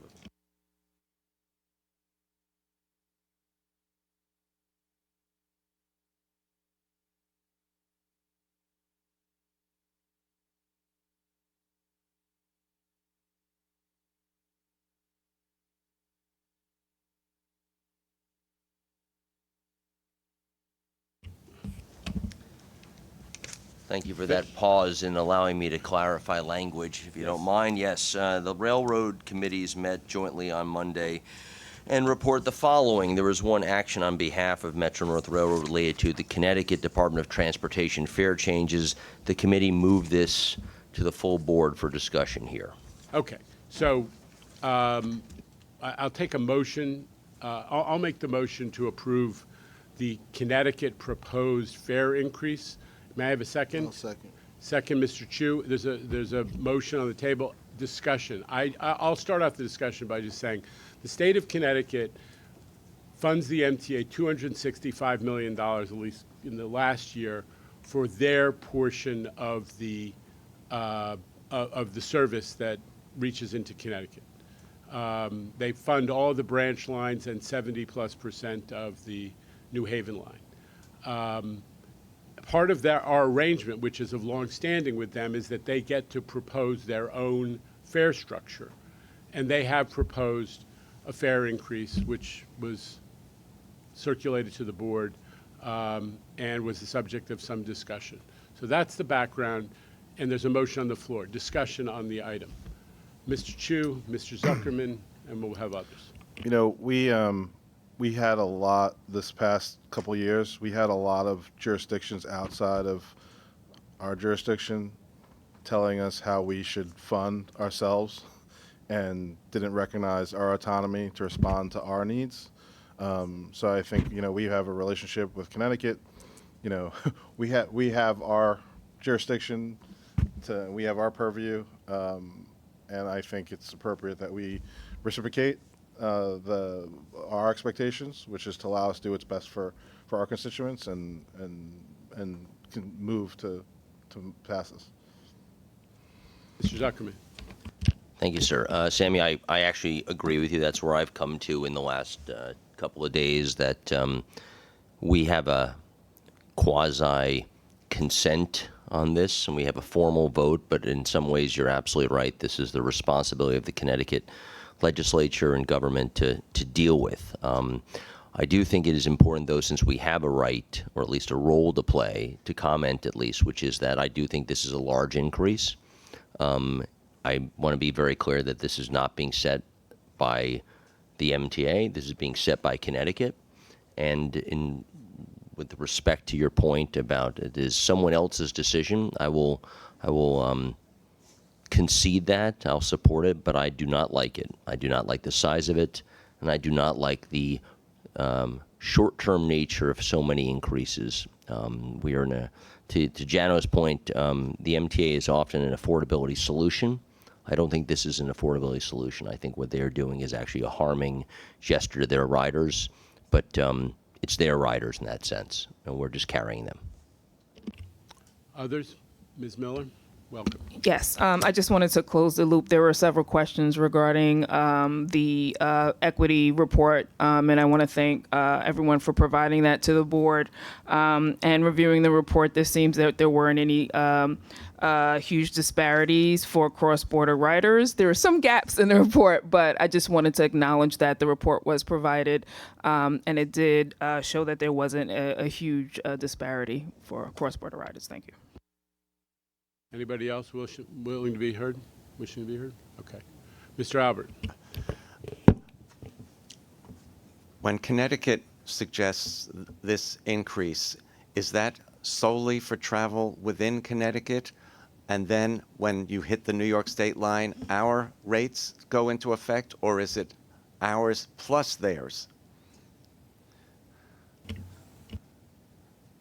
So this rate effect is just in this Connecticut territory. When they cross over from on our territory, our Greenwich fare to increases. Portchester. Yes. Yeah. Then it's our rates. Fare increases. Yes. And when someone is buying a ticket, which let's say Grand Central to New Haven, New York State's rates will go into effect as far as Portchester, and then the new Connecticut rate will take effect from Greenwich on to New Haven, for instance? I believe that's how it works. Okay, thank you. Seeing no other board member, Mr. O'Donnell. I'm not too sure about that, whether someone going from Grand Central all of a sudden gets jumped up to a different rate. I know in Connecticut, the legislature passed it, Connecticut point to point within Connecticut. If you look at the fare schedule, it doesn't say that. It says the New York fares stay the same, and the increase is only in Connecticut. Right, so that's how I No, that is read it. correct. That is what Mr. Alberts described. Okay. I think we've done our best to clarify. Okay. I'm going to call the question. All in favor of approving what Connecticut has enacted? I have to see if I hear a few ayes. Aye. Okay. Any opposition or abstention? Okay. The item is carried. That concludes railroad. You can say it just. This concludes the joint railroad report. Okay. Mr. Chu, Transit Committee? Chair of the New York City Transit Committee met Monday and has no items for board action. Thank you. And would you do the capital report as well, please? Chair of the Capital Program Committee met Monday and reports the following. Construction Development has 3 actions for a proposed expenditure of $483 million. The committee recommends these items, and I move them. Okay. Second? May I? Can I get a second? Mr. O'Donnell. Thank you. Any discussion of any of these items before we call the question? Okay. All in favor?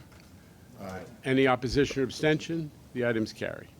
Go ahead. To continue, in addition, earlier in this week, Construction Development finalized negotiations for the aforementioned IBX design contract. I'd like to turn it to C&D President Jamie Torres Springer to present the details. Thank you, and this is a very exciting procurement, as the chair mentioned. And I actually want to turn it in turn to our project executive for Interborough Express, Charles Gantz, to introduce the item.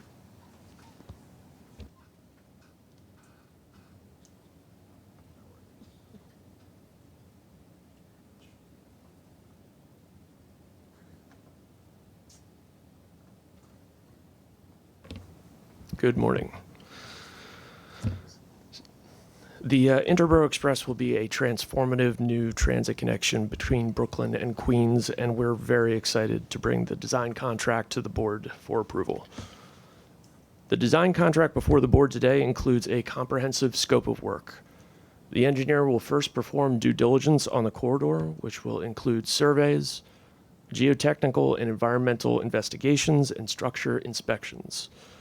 Then the engineer will advance both civil and light rail design. Civil design includes site work, utilities, structures, and track.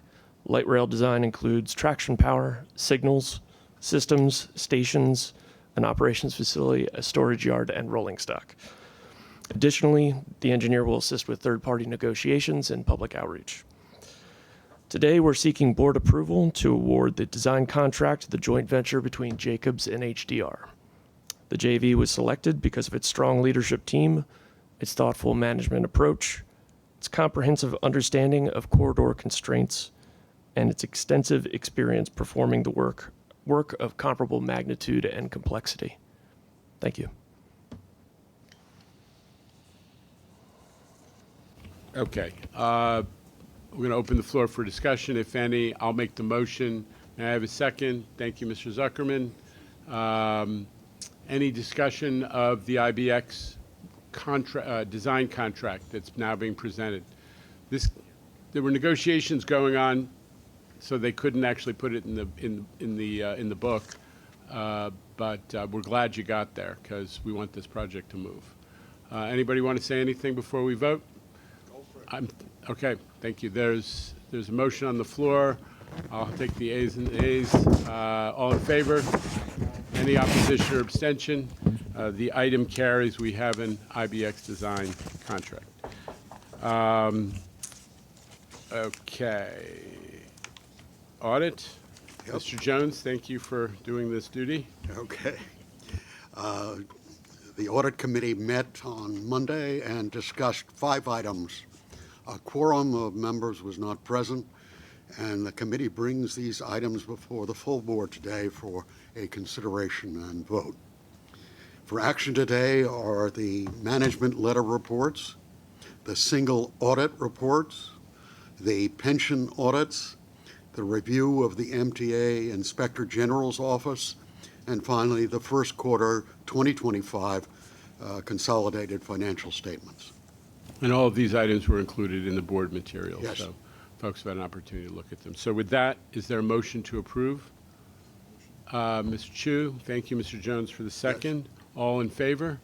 Any opposition or abstention? The items are approved. This concludes the Audit Committee report. Okay. The Finance Committee. Thank you, sir. Mr. Zuckerman. Thank you, sir. We met on Monday and we report the following. First, the procurement agenda for MTHQ includes 2 actions for a proposed estimated expenditure of $7.3 million. The committee recommends these items and I move them. Second, Mr. Chu, all in favor? Any opposition or abstention? The item carries. Thank you. Moving to real estate, there is one administrative action item related to the acquisition of property interests for the 2nd Avenue subway project. In addition, there are 3 transaction items on behalf of Metro North and Long Island Railroads, with the inclusion of the extensively discussed transit-oriented development for the city of Beacon, which we're very excited about, and I will not repeat the comments except to say wonderful news to get this done. So the committee recommends these items and I move them. Second, Melva Miller, all in favor? Any opposition or abstention? The real estate items are approved. And that concludes the Finance Committee report. We've now concluded the technical board business. We're going to go into executive session and then we'll return for the presentation of the financial plan. Thank you.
Staff, we're getting back in session. Amen.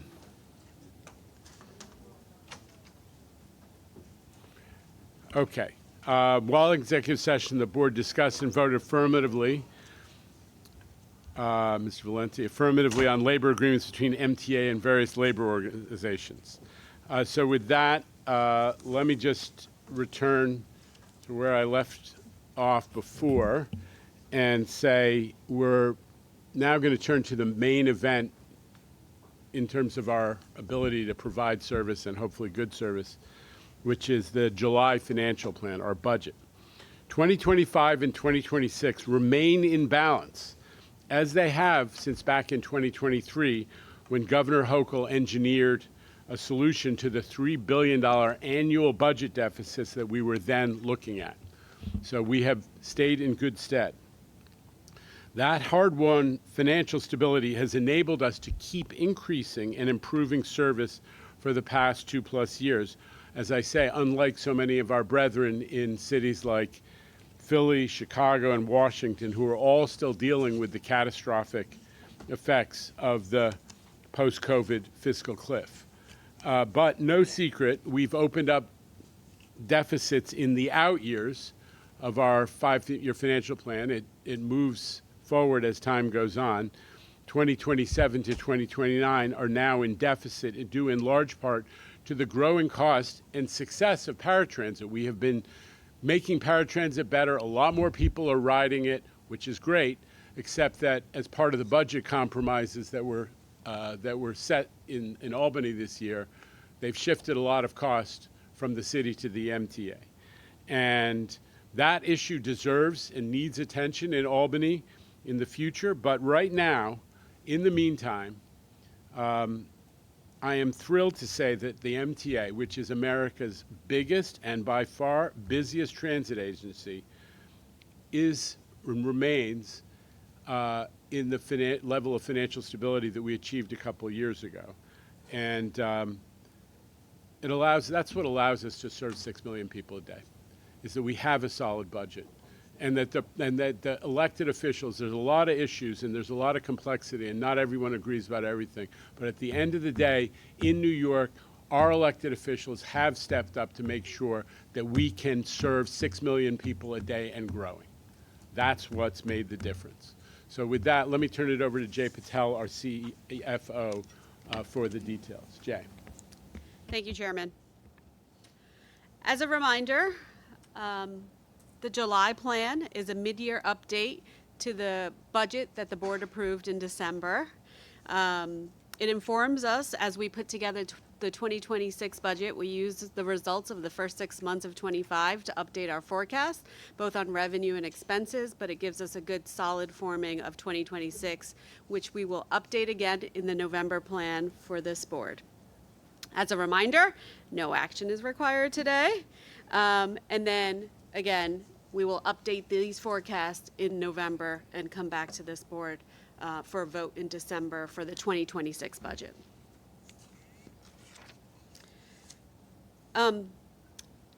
As a reminder, this is the 2025 adopted budget. It was $19.9 billion. Couple of takeaways here, right? On our revenues, 43% of the MTA's revenues are dedicated taxes, and 26% of revenues for service are from farebox. 26% is less than what we were receiving from farebox revenue in 2019. In 2019, farebox revenue represented 38% of our revenues. On the expense side, as many of you know, the largest expense is labor, which funds about 70,000 employees within the MTA.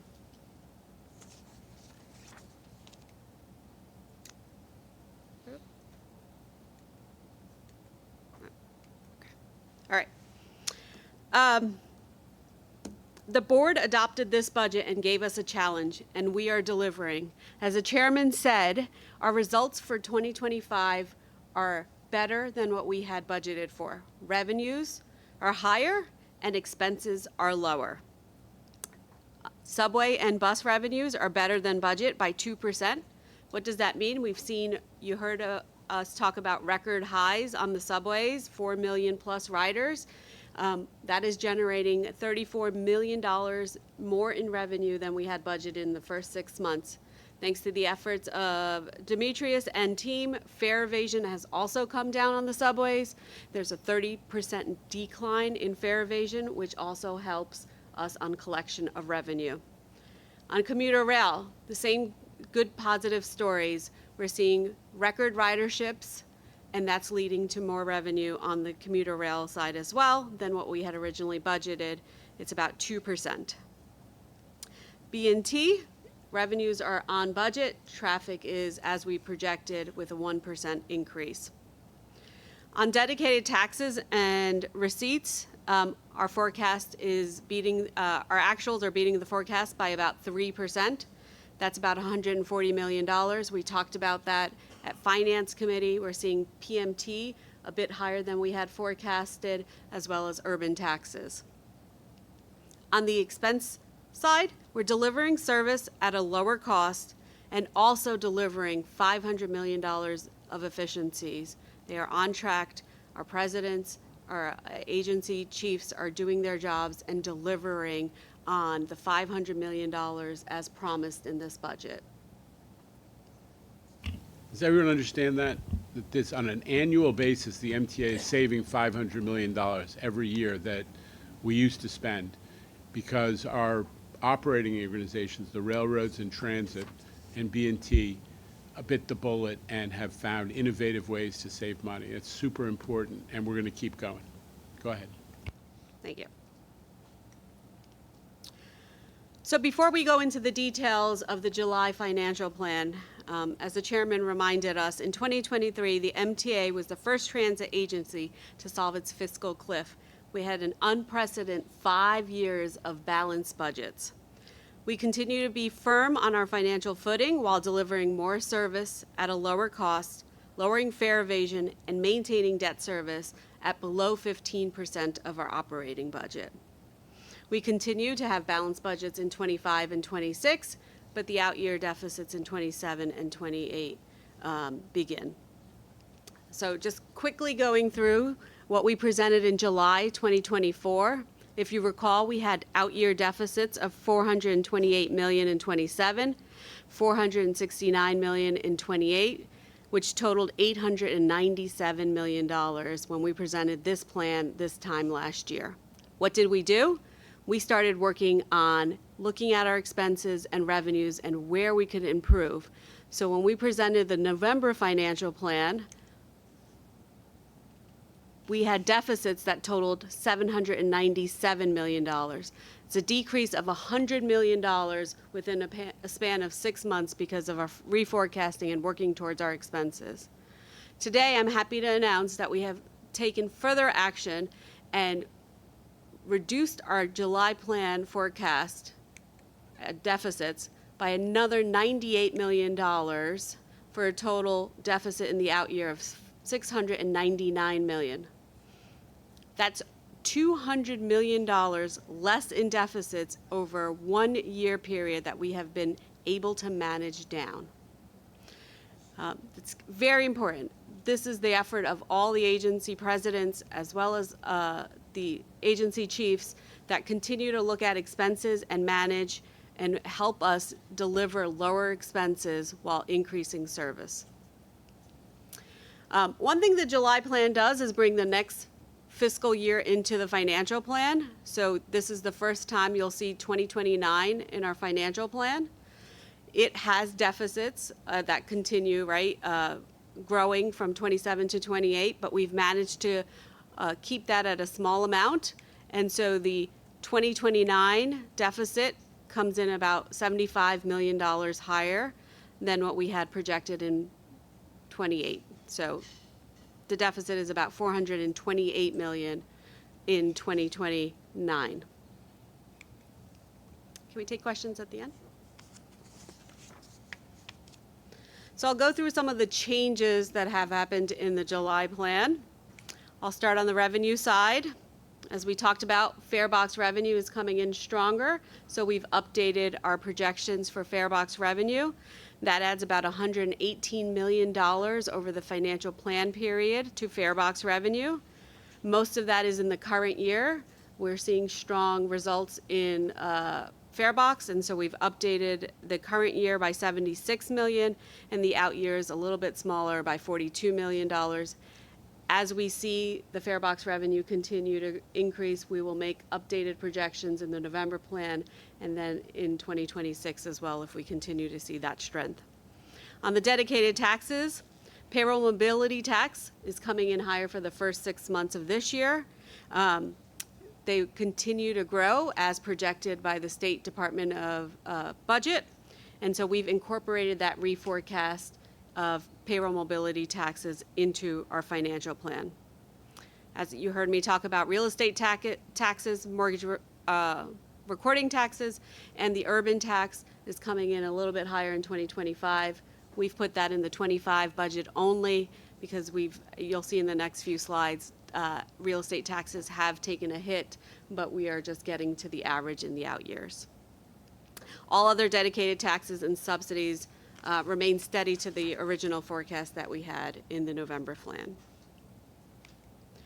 On the expense side, operating expenses forecasted to continue to be in line with what we had projected in November, except for paratransit, as the chairman spoke about.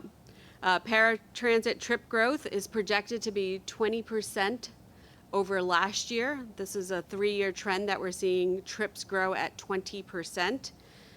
So the net impact after fares and city reimbursement for paratransit to the MTA share of cost is about $400 million over the financial plan period for paratransit services. This financial plan assumes New York City contribution at 50% with a plus $165 million cap for the next 2 years, and then in the out years, 80%, which would require a legislation change for us to get 80% from New York City. Debt service is forecasted to be slightly lower, but yet still below the 15% of the operating budget. Historically, we have, shown our ridership slide, so I'll go through these very quickly. Currently, on the subway side, on the chart on the left, actuals are about 75% of paid ridership compared to 2019. We're projecting that to increase by the end of the financial plan to about 78%. That's a conservative assumption. We will continue to monitor how we're doing on paid ridership, fare evasion, and growth in ridership, and we will update those numbers as we see in the future. On the bus side, currently we have paid ridership of 65% of 2019 levels, and that is projected to grow to 72%. Commuter rail has strong ridership return. We've seen that early on.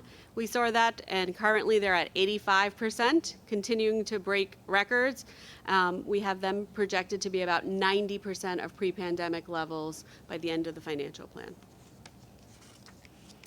And our bridges and tunnels, they came back and recovered pretty quickly after the pandemic started. They've been above 100% for a few years now.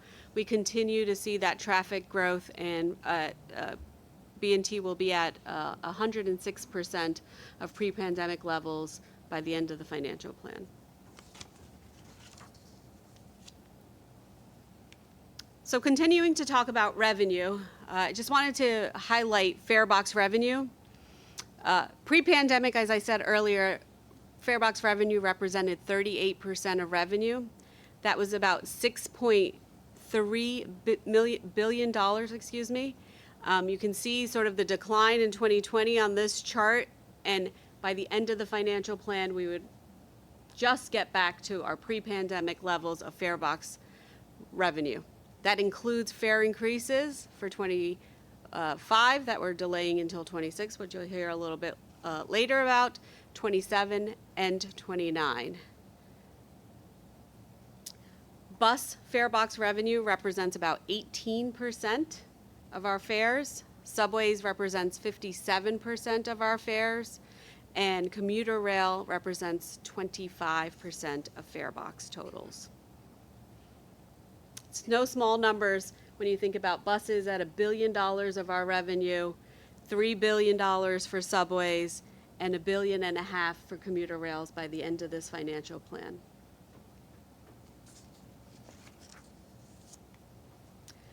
Real estate taxes. It's a volatile tax. Pre-pandemic, we generated about $1.1 billion that came to the MTA from these taxes. You can see that after 2022, there was a huge decline in real estate taxes for the MTA. We've taken a conservative approach and increased it slowly over the next few years as we're hoping the market slowly recovers. The housing market, we receive a percentage of borrowers and sellers transaction fees, as well as any commercial real estate transactions within the city for urban taxes.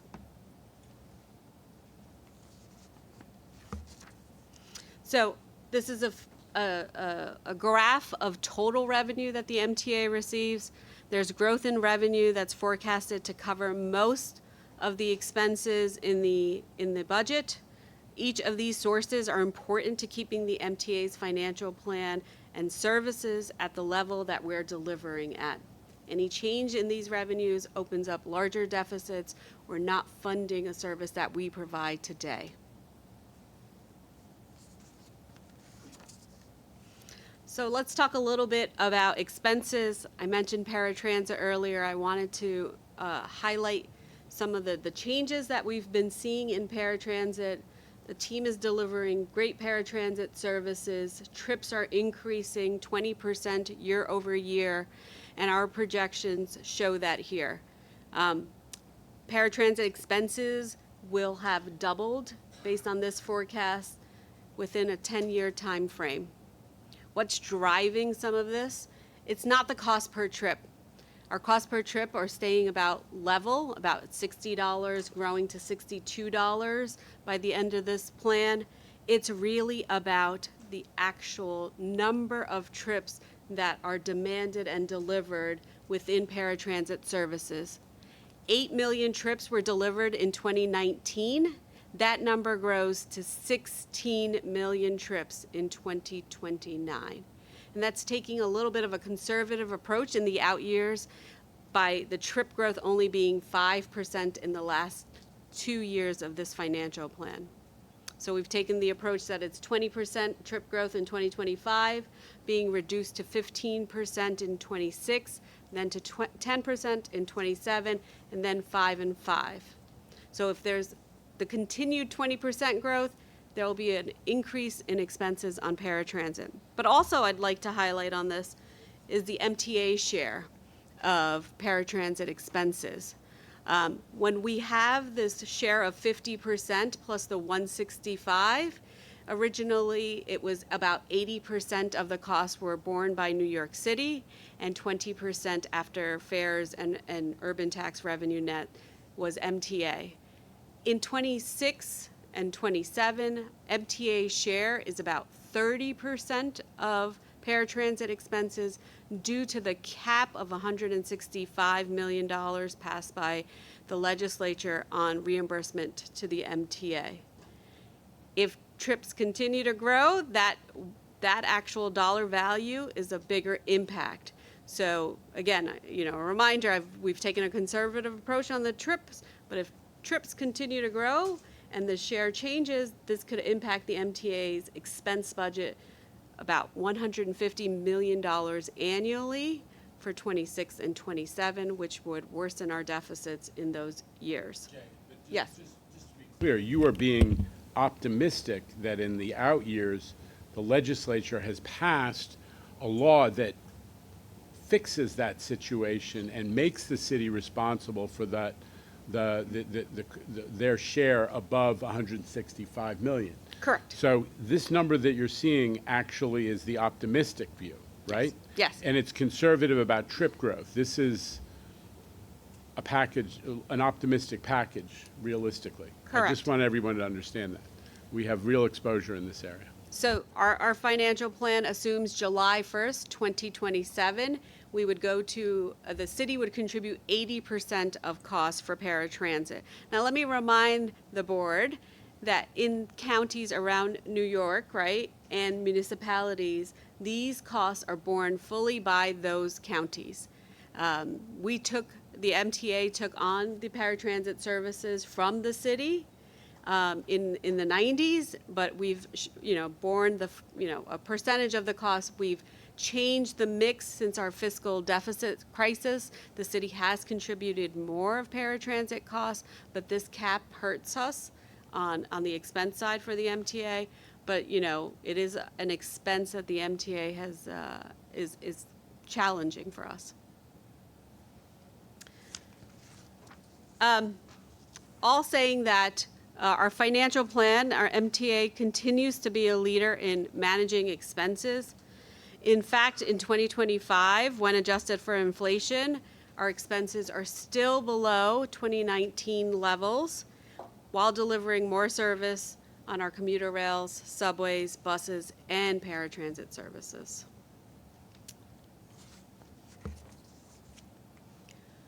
So, I think, 2026 has always been in the plan, but I wanted to highlight the 26 preliminary budget number. It's $21.3 billion. Again, the mix of funding doesn't change from what we saw in 2025, nor do the expenses of mix. This still funds 70% of labor costs while delivering the service. It also maintains the systems in a state of good repair, our cars, our signals, the tracks, stations, amongst all the areas of our service budget. 70,000 employees get paid through the MTA's budget. A couple of two more slides here. Other significant assumptions in the July plan. There's a 4% fare and toll increase assumed in 27 and 29. This continues our biannual fare increases planned in the budget. Small incremental changes. Casino license revenue. As a reminder, there's 3 downstate casino licenses to be issued. We've conservatively taken the approach of 1 in each year for 26, 27, and 28. And that's $500 million each in those fiscal years. Again, the paratransit reimbursement is 50% with a cap of 165, but then in the out years, we've assumed 80%. So if that doesn't change, there's an impact to our expense budget. And then the MTA continues its $500 million in efficiencies every single year in this financial plan. A couple risks I'll quickly highlight. Our dedicated taxes are dependent on the economy, and if there's a slower economy or a real estate market recovery, it could impact our revenues. Casino, I just talked about. There's also $600 million of FEMA reimbursement that the budget is relying on, $300 million this year and $300 million next year. This is for our COVID claim that we put in for the reimbursable expenses. It has been with FEMA, and it's at the CRC, which is the Consolidated Revenue Resource Center, in hopefully its final stages of review, and then hopefully the grant gets obligated. Labor expenses, our budget, as the TWU pattern expires in May 2026, our budget assumes 2% gross wage increases. If there's any change to that pattern that is not paid for, it is an impact of $150 million to our budget for every 1% above the 2% that we've budgeted. And then continued paid ridership recovery. Again, we're very conservative on the paid ridership, but if there's any change in those percentages I described earlier, that could have an impact on the budget.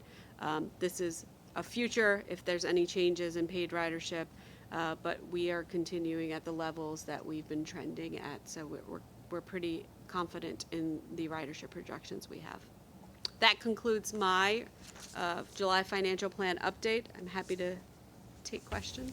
Okay, we're going to everyone take a deep breath because it's been a long meeting and we were herky-jerky on the sequence. But this is the meat of what the board has, principal responsibility for. So we wanted to take a little more time, make sure everybody was fully up to speed. We do have another item coming up otherwise, but questions on the financial plan. Comments? Mr. Zuckerman, Ms. Miller, Mr. Albert. Thank you, sir. Three things I want to say. First of all, Kevin, testament to a talented leader is ensuring your successor is well qualified and capable. And I think that's very clear that Jay will be a phenomenal CFO in your stead. So thank you for your leadership and support of Jay. And Jay, excellent first go. That's the first one. Second, we are pretty fiscally disciplined. I think it's important to remind, I'll just pull out the most salient pieces from your presentation. Inflationary environment, at least 3% wage growth to labor, increased service at Grand Central Madison. We have clearly pre-pandemic ridership still, and still persistent fare evasion despite working on it.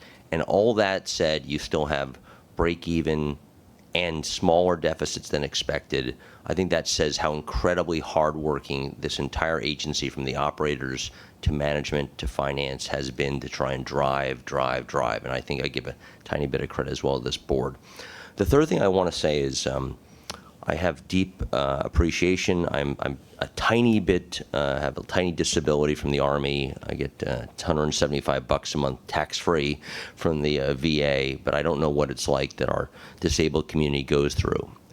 We listen every month patiently and with thoughtful ears to the difficult situations we hear about, elevators and the like. But I think it's important the disability community understand how much money the MTA commits and how increasing it is month after month, year after year. The data that Jay just said, we have only a 10% increase in disabled riders, but a 100% increase over this period in rides taken. I think it just shows how much we are committed to disability access at this board and this organization. I think it's worthy of just noting that. So I want to thank again Jay, and thank you, sir.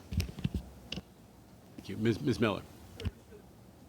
Sorry, just quickly, the $500 million in efficiency savings per year, is that ongoing? Yes. Okay, so it's not one shot that No. happened this year. That's We, continued.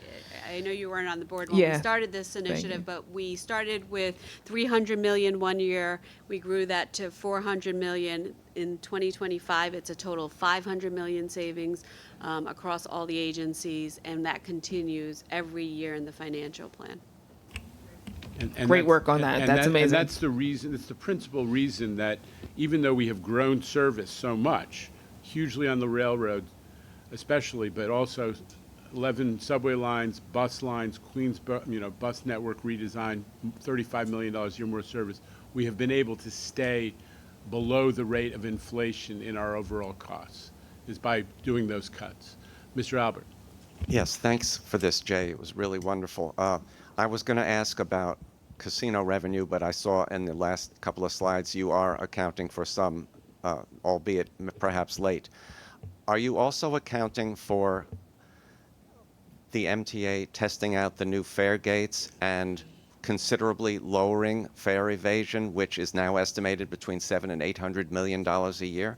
Hopefully some of these designs, which we all saw at the end of the Blue Ribbon panel on fare evasion in Grand Central, some of those were really impressive, and we all tried to beat them, and we couldn't. So I'm wondering if we're going to get some of those, if you're taking into account the lessening of that $700 to $800 million a year, which will obviously help the bottom line. So, as I spoke about, what we've seen in the first 6 months is, a phenomenal number, right? We've seen $36 million of subway fare revenue above what we had forecasted. We've built that into our 25 financial plan and numbers. And as we roll out fare gates and all the other initiatives and start decreasing fare evasion rates, we will build that into the revenue projection as we start seeing the impacts. The gates are coming this year, but they won't be fully installed by this year, all of them. And so we will continue to update our fare box revenue. We do 2 financial plans every year, so we will do that. I mean, just to be clear, we've already accomplished a 36% reduction in subway fare evasion. This year, we're going to install modern fare gates like the ones you're describing in 20 stations, but it's going to be a couple years till we have a significant number of stations outfitted with that in a way that we could translate that into financial plan projections. So that's what you're seeing in the financial plan so far. Mr. Jones and then Mr. Mack.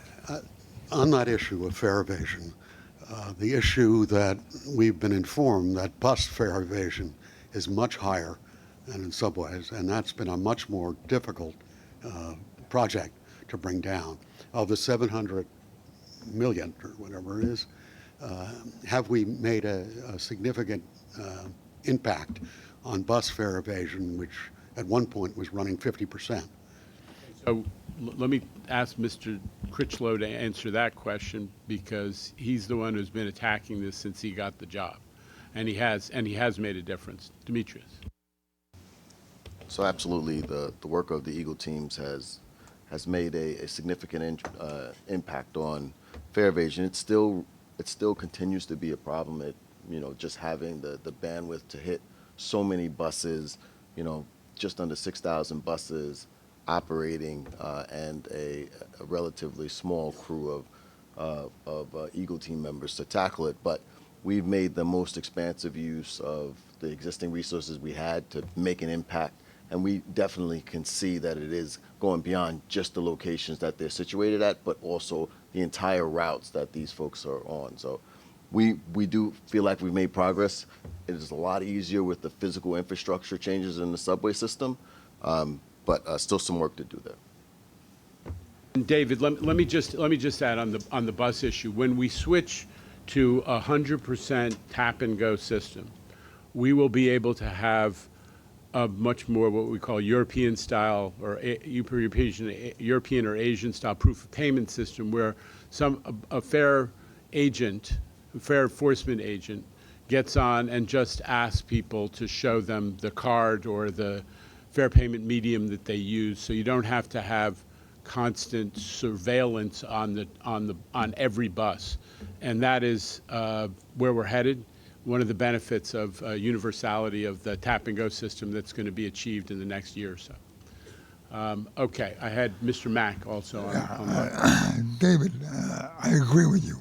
I'm out on the road, and everywhere I go, every dinner I go to, they complain about the bus. But let's not forget, again, I'm on the road.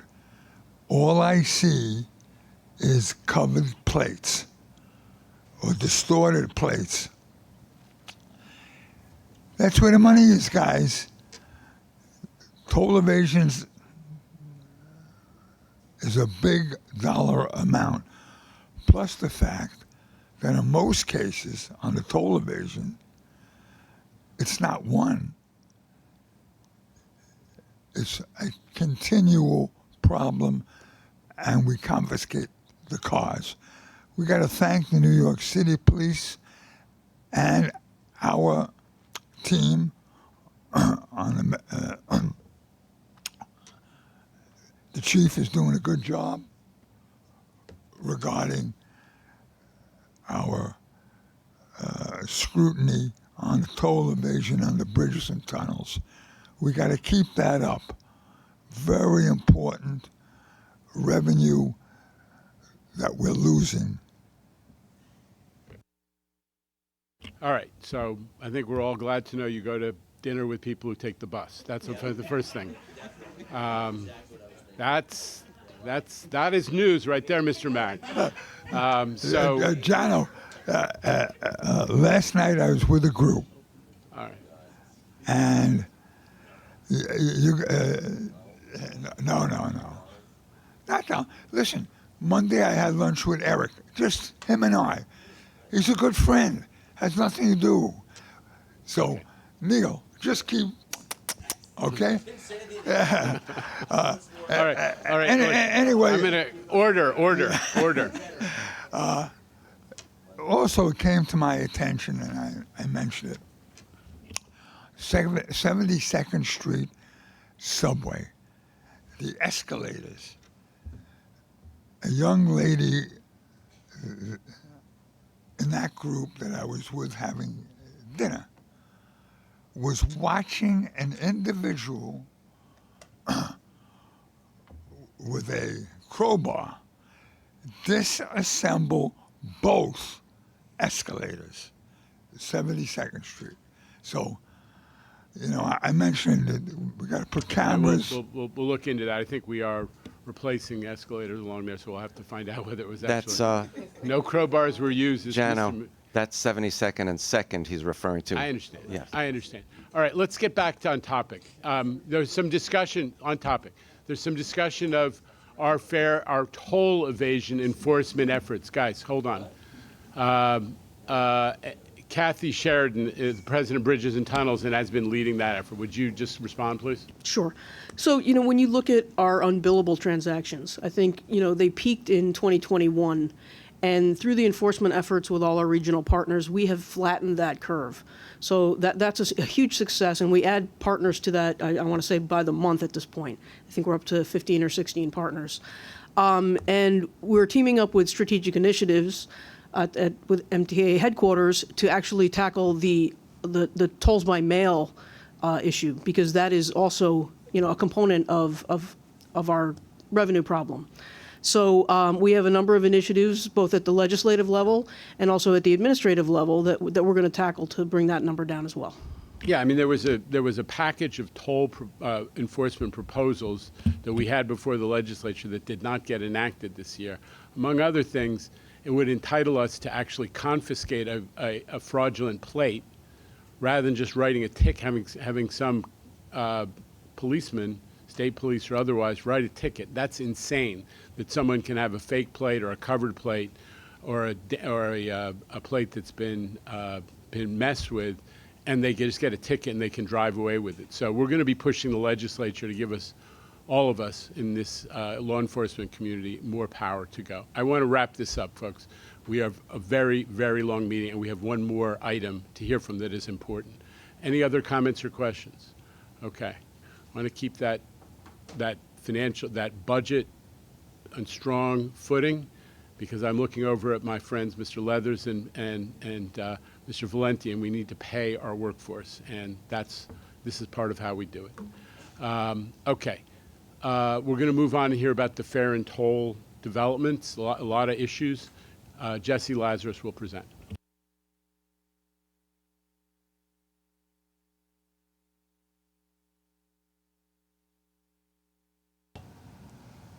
Thanks. Thank you, Board.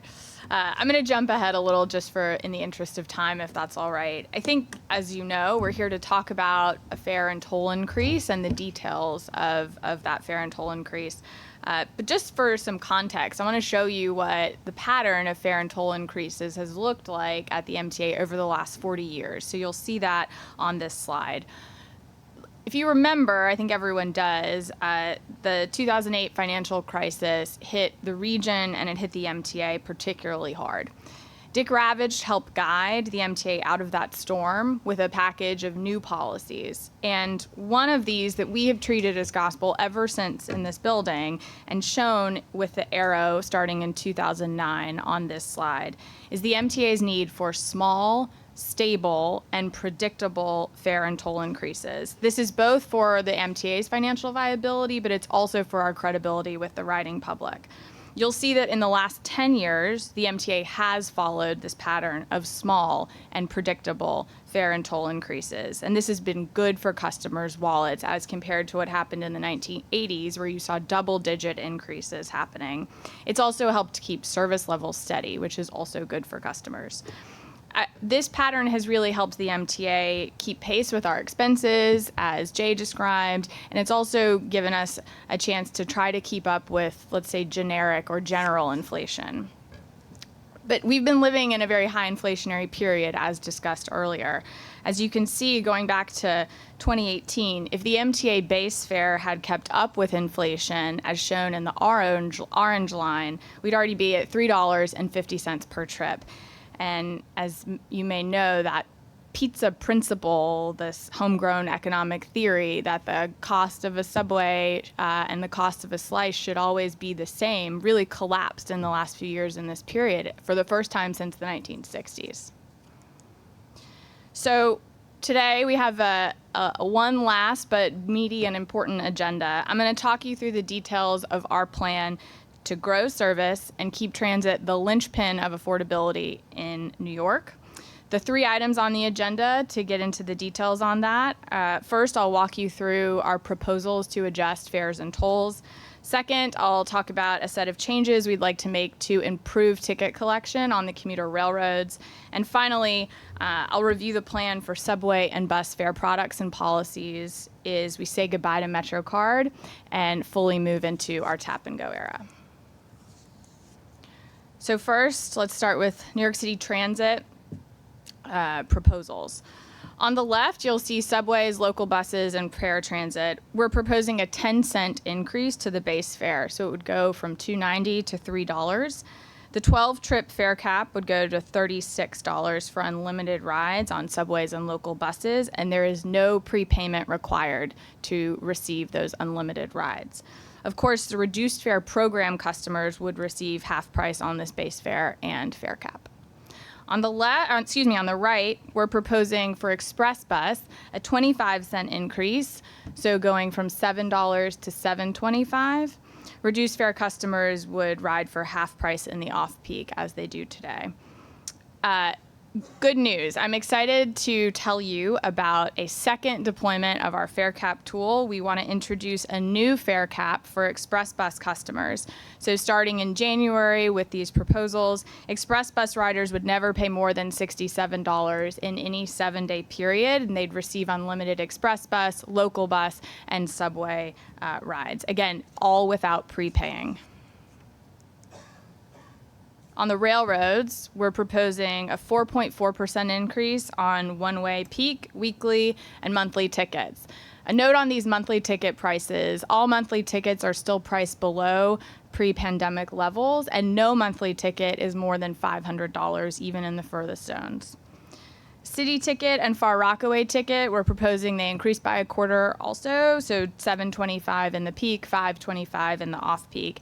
These products have been so widely adopted and well received by our customers that we're going to ask the board to make them permanent rather than promotional fare products. So a small administrative note.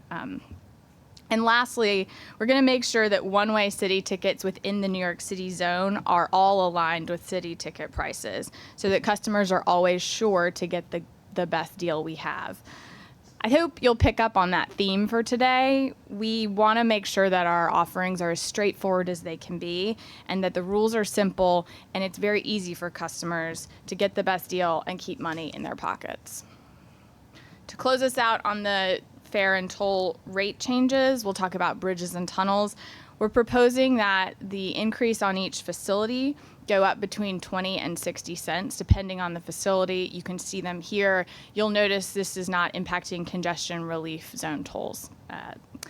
The resident discounts do still apply, of course, and with that, I want to move into our plan to improve ticketing collection on the commuter railroads. So today we are proposing some changes to railroad ticket rules. And that's because we've seen major changes in the last few years. Train time is how most railroad customers buy their tickets, and they tell us every day how much they love it. It has a 4.9 star rating in the App Store, very exciting for a public sector technology project. But it also is how we receive over 70% of railroad fare box revenue. Train time's quite unmistakable success has also introduced some unintended consequences that we now need to deal with because the success is also slowing conductors down. So before I get into the changes, I want to talk to you about principles that guided our design of them. First, we saw obvious opportunities to just simplify things for customers so that everyone is getting the best fare. Again, something we really value and we're striving to achieve across the board at the MTA. The second is, for the first time in really a generation, we have a modern set of tools to speed up fare collection and tackle fare evasion. I'm talking about new features coming to train time and brand new scannable paper tickets coming to brand new vending machines on the railroads that you'll start to see around very soon. So I'm going to show you some of the data that caught our eye about this. The two really big changes in railroad ticketing that have happened in a very short period of time are first, as you can see, travel patterns changed after the pandemic when hybrid work became the entrenched norm. So before the pandemic, a majority of railroad trips were taken on monthly passes. Today, the majority of trips are taken on one-way tickets. And the second change is train time success, which I talked a little bit about earlier. But in the old days, you recall, customers arrived to the station and bought a paper ticket before they boarded. Very few people chose to buy that ticket on board because if the conductor came and you didn't have a ticket, you were going to pay more to buy it from the conductor. But with mobile ticketing, customers are mostly waiting to activate their tickets until the conductor prompts them to activate. You can see here that's happening 55% of the time on one-way tickets. Those delays are impacting conductors' ability to get through the train and check other tickets from customers who are waiting to have their tickets activated. And it's a source of conflict. Other customers don't like to see this, and conductors have to prompt customers, which is causing a bit of a problem for them. So we have recommendations and a few changes to make it more straightforward and easier for everyone to speed up ticket collection. So the first change is that instead of asking customers to buy a ticket and then take another step to activate that ticket before they board, we're telling customers that you just buy a ticket before you board and don't worry about that second activation step. We're going to get rid of it. And instead, one-way tickets will be auto-activated upon purchase and they'll work for 4 hours. For customers, this will remove that activation step and eliminate any questions about to activate or not to activate. And for conductors, this will speed up the ticket validation and collection process and help them get through all the cars and minimize conflict. For the MTA, of course, this will minimize our lost revenue from reused tickets. Second, spirit of keeping things simple, all reduced fare customers will now be able to ride at all times, including the formerly excluded AM peak. The simplification accomplishes a few things. Number one, we have heard from a lot of reduced fare customers that this really matters to them, that AM peak simplification in our window. But also we heard from our conductors that the process of issuing step-up fares in the AM peak was another source of friction and delay for them. And we want to help maximize their ability for onboard collection. The third change is that we're introducing a new ticket type. It's a day pass for unlimited travel. This will replace the current round trip ticket product. We think this ticket type will appeal to day trippers or remote workers with periodic in-office obligations. And it also introduces a new discount. So the weekday price will be 10% off to peak tickets, and it creates a new opportunity for hop-on, hop-off travel. The fourth change is we know that weeklies and monthlies aren't right for everyone all the time. So we're introducing a new promotional offering for someone in between or whose travel needs are changing from period to period. This fourth change is that instead of a 10 trip, which only had a discount in the off-peak, we are offering for train time customers who take 10 trips in 2 weeks, we'll automatically apply an 11th trip for free. That 11th trip can be redeemed for peak or off-peak. The only thing that matters is that the zone combinations remain consistent and you use it within those 2 weeks. So for customers, this mobile promotion introduces, think of it as a similar kind of financial flexibility to pay as you go and earn free trips that we've seen our subway and bus customers rave about. And it also provides a new 10% discount for peak travel that the old 10 trip did not have. So the final adjustment in our proposal of railroad ticketing rule changes is to help customers remember to just buy your tickets before you board. We're introducing an onboard surcharge for mobile tickets, just like we have for paper tickets today. We're bringing parity there. We really hope we're not collecting more money this way. Ideally, no customers are going to experience this surcharge. But that surcharge, by the way, hasn't changed in the last 15 years. It hasn't changed since 2009. And so we're going to increase that for both paper and mobile by $2. For customers, there's no more incentive to game and wait and see if your ticket needs to be activated. You buy before your board. Train time is making it easier than ever to do that. So sit back, enjoy your coffee, your commute, and your conversation. And if you're new to the railroads or just coming back, of course, welcome. We are going to make sure there's a series of escalating warnings before that surcharge applies to anyone for the first time. So with that, I will go back to transit to close us out, and then happy, of course, to take questions. But as is no surprise to anyone around this table, MetroCard sales end on New Year's Eve of this year, and we're going all in on Tap and Go. I'm excited in the next few slides to introduce what we think as the straightforward, simple, convenient, and financially flexible fare structure for subways and buses in the full Tap and Go era. First, I'll quickly recap some of the benefits that Tap and Go brings for our customers and for the MTA. It's a win-win. For customers, we're talking about convenience. Skip the line, tap with the payment method in your pocket already. Or get an Omni card and keep it loaded automatically online with cash, or with cash at one of the 2,700 local businesses selling Omni cards, or at a vending machine in every single station. Of course, there's also the automatic fare cap, where customers are rewarded with free rides without the upfront financial commitment of buying a time-based pass. And for the MTA, Tap and Go means half the number of vending machines to repair, a lot less cash to handle, and fewer fare cards to produce and distribute. This all we expect will save us at least $20 million annually. We also have more tools to enforce fare collection, as the chair mentioned. Today, the only way we can enforce the fare is if a fare enforcement officer physically sees someone enter and not pay. Tap and Go helps position us to become a proof of payment system where we can verify payment after entering the station or boarding a bus. A Tap and Go world is full of potential to give riders all sorts of new rewards, whether based on distance traveled, journey time of day, or trip frequency, and we plan to listen to customers and other stakeholders to develop products and promotions based on their feedback. So without further ado, here are the foundational elements of the new Tap and Go era. First, the fare capping program will become permanent. It has been a promotion up until now. Second, you heard me describe earlier, there is a second deployment of our fare capping tool targeted now for express bus customers.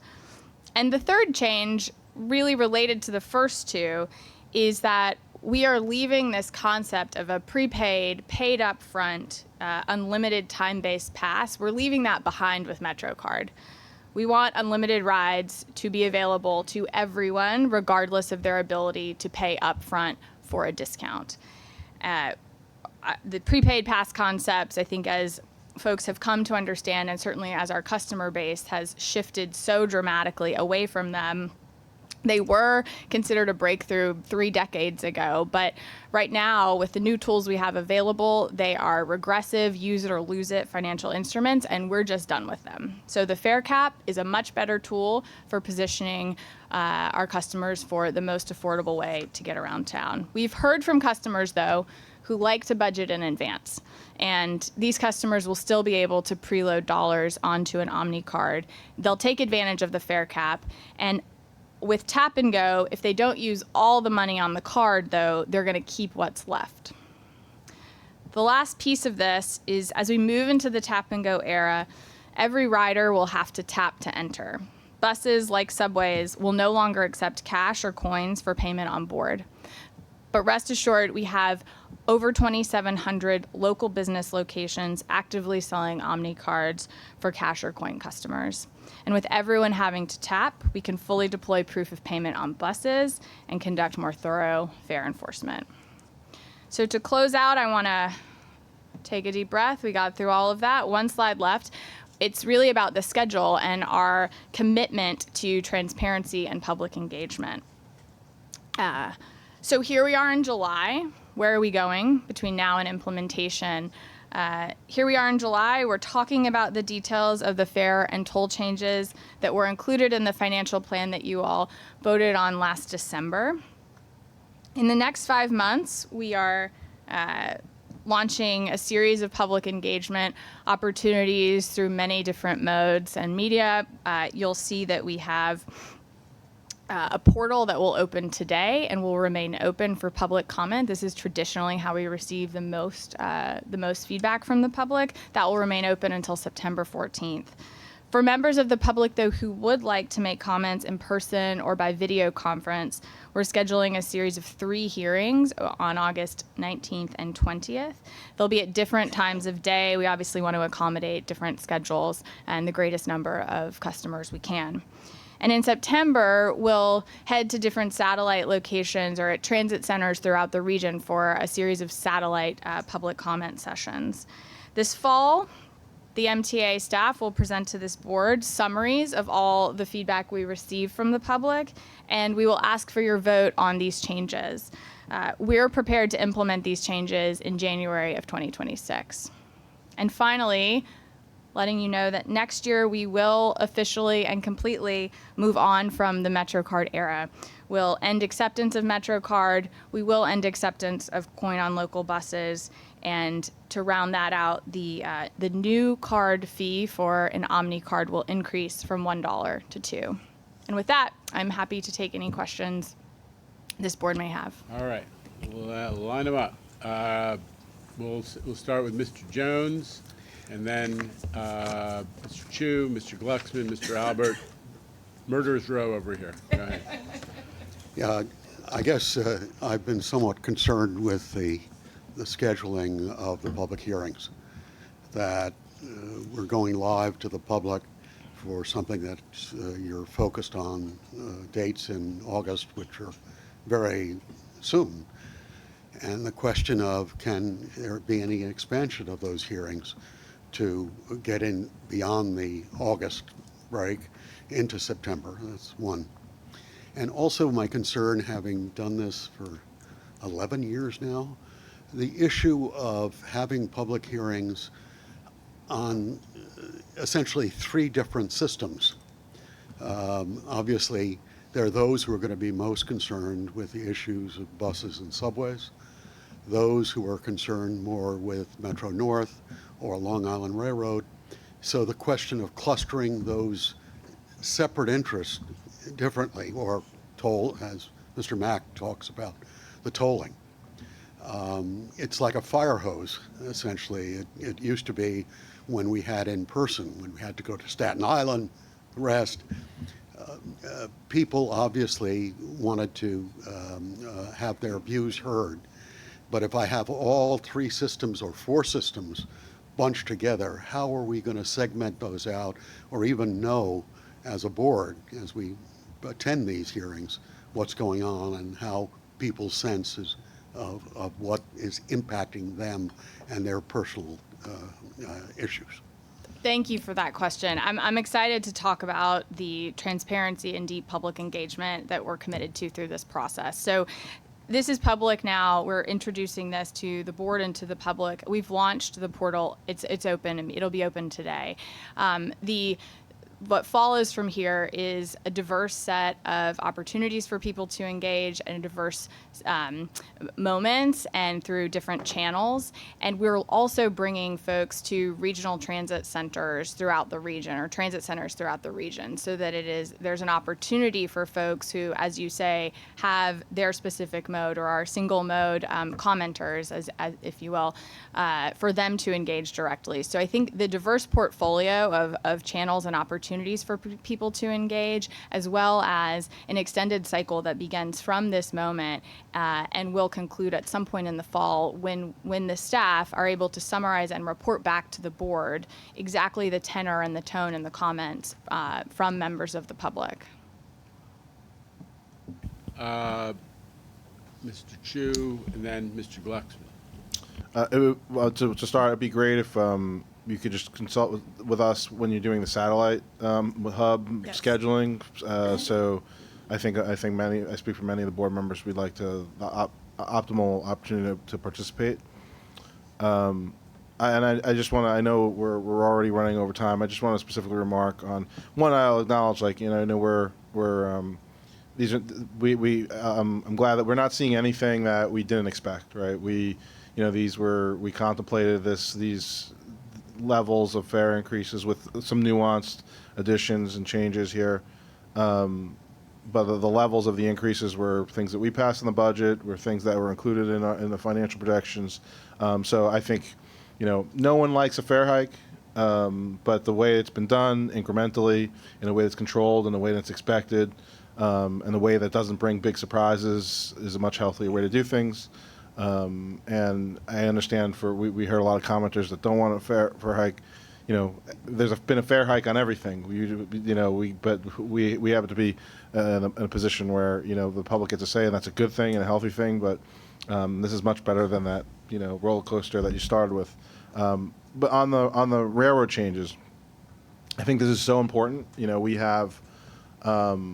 We've heard so much. And I was very much involved with the very common rebuttal from our suburbanites and my fellow islanders when they would say, "Oh, well, they should get all the money from fare evasion, from all the people hopping turnstiles, not paying for the bus."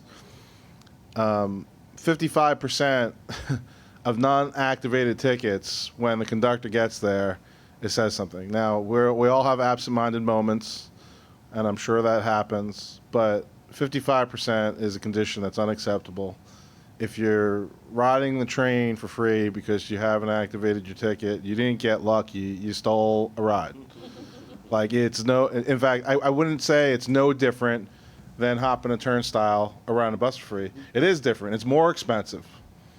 So, and, we saw early in the financial projections, as a percentage, the percentage of our fare collection is a lesser part of our budget than it's been. So we need that revenue, and it's just like the goes with all this has to be addressed. So the fact that we're addressing that head on is highly encouraging, and goes a long way, I think, to helping make sure that we are able to stick to these smaller, incremental fare increases, while, by the way, still maintaining a very responsible budget. So I think it's great that we're moving in that direction.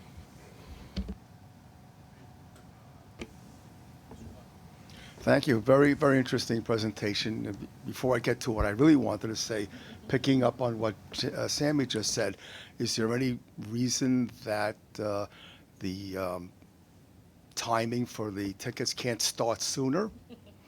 I mean... I think one thing we want to make sure is that there's sufficient customer education. Well, that could start. We have been beginning.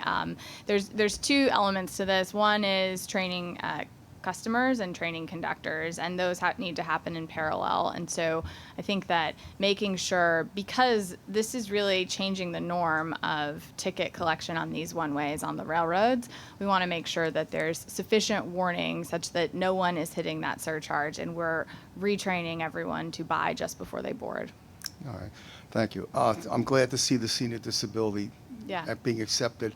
But why is it, my sister used to live in Queens, and she always complained to me, I go into the city and if there's nobody on the bus, why do I have to pay the full fare rather than the discounted fare? You left the express buses off. The express bus and the off-peak. There's nobody on the bus. Yeah. Well, the off-peak discount is available to the reduced fare. So. But she doesn't. Oh, all right, I missed that. Okay, I guess that's it. Then, all right, thank you. Okay, Thank you. We can take offline. It sounds like there's a specific question. Ms. Miller, then Mr. Albert. Thank you. Thank you for the briefing on the changes, especially on the commuter rails. I think they're going to make a huge difference. And I do disagree. I think most riders who don't activate and get to slip by without paying don't think that they're doing anything illegal. I think that they feel like they're lucky, but because they purchased the ticket. Yeah, no, absolutely. But the intent, I think, is the difference. Whereas you jump a turnstile, you're intending not to pay, right? But I think it is a positive change. I do want to voice my concern about the timing of the hearings, of the fair hearings. I understand our responsibility for operational and fiscal responsibility on the board and as a public, but I also think that our commitment to transparency is also extremely important. And although you talked about a diversity of options of how folks can participate from today until September, the peak and the important sort of modes of engagement are the fair hearings, and that's happening during a time where most working people are taking their kids on vacation, where our partners on the ground who will help educate are not engaged and might be off, including nonprofits and elected officials. I just think that there are a number of reasons why this timing isn't great, and especially because this change is going to affect most of New Yorkers who take public transportation, whereas I understand in other instances there have been hearings in August. I think this is different purely because of the number of people it will affect. And if we are engaging in a process that is meant to engage the public in a meaningful way, I think that this contradicts it. So I'm asking if there could be an opportunity to expand the opportunity for the public to meaningfully engage in this process outside. I understand we're in a time crunch, and I understand that the staff has to then process and analyze the data that they receive for us to make a decision and vote. But I think just if we're going to do a genuine process that is meant to engage folks meaningfully, I think we have to do it in a responsible way. Thank you, and we look forward to summarizing the many comments that we will inevitably receive. I think they've come in for the most part online historically, and so we'll continue to promote that as an opportunity throughout. Yeah, I mean, listen, there's a little difference of view that is apparent on this issue, and what I've heard from the staff is important, which is we've been doing hybrid and in-person hearings and online for some time now, and the stats indicate that the overwhelming numbers are from these opportunities that are not the public hearings that the press goes to and shows on the 11 o'clock news. So the staff does believe quite passionately that these are the tools that maximize the opportunities for public input, and that's what you're hearing from them. All right, Mr. Albert. Thank you, Jesse, for this great presentation. There's a lot of wonderful things in there, not the least of which is reduced fare customers be able to travel during the AM rush hour, something the PCAC has advocated for years. But now there's a lot of great deals on here in spite of the increases in fares, and that has to be brought out as well. The fare capping on express buses and the day trips on commuter rails. On the subways, will there be a way for riders to tap somewhere at a station to check how many trips have been taken? I think that will really help. Yes, and we have been hard at work thinking about, we're calling them the second phase of visual cues that help customers make sure they understand where they are and getting that great deal. So returning to our website very soon, it is in development, about to go live, will be the trip and charge history. So that's coming back, and I think that'll help registered account, tap and go account users make sure they're tracking towards the best deal. You'll then be able to see that next year for Express Bus as well. Within the station or within the infrastructure of tap and go itself, we're hoping to bring that quick fare cap status to the vending machines immediately. I will say it will take a longer period of time to bring them to the validators, but we are looking for lots of new and creative ways to make sure that customers clearly understand where they are towards unlocking free rides with no prepayment required. That's great. Thank you. Yes. Mr. Zuckerman, Mr. Valenti. Thank you, sir. Two questions, Jess. One, just so I understand this correctly, this new day pass, it sounds like it's a new version of what we used to call the round trip, but it's just happens. I mean, you can use it more, of course, but if you're happening to go to work in the new context where many people do not get the monthly anymore, so if I go into work in the morning and come back in the evening, I would get the day pass now, and it's a 10% discount off of what I would historically pay for two one-offs, yes? Correct, yes. Okay. Good. You So there's discounting that. so you're avoiding the gaming of I don't need to buy 2 tickets in the morning because that's not necessary anymore. Correct. Which is good. The second is, and maybe this is for Jay as well. When was the last time we did a fare increase? I'll let our CFO talk through those details. The MTA did a fare increase in 2023, August of 2023. Okay. So while I often agree with my friend to my left, I would not call this a hike. I think we're raising it 4.4% for the first time in 2.5 years, and that's a pretty generous. I think. I mean, you divide it by it's like 1.5% per year. It's like barely, certainly not with inflation. So I think we're actually gently, gradually raising prices. In some ways, as the finance guy, I'd like a hike, just so we can actually keep pace with the wage increases we have and other costs. But this is a very gradual raise, and I think very respectful of the cost of inflation and affordability issues. It's not a hike, okay? Oh, you guys don't get Mr. Mack started. Okay, Valenti. Yeah, just a couple comments. This is right in my wheelhouse, being a conductor at Metro North.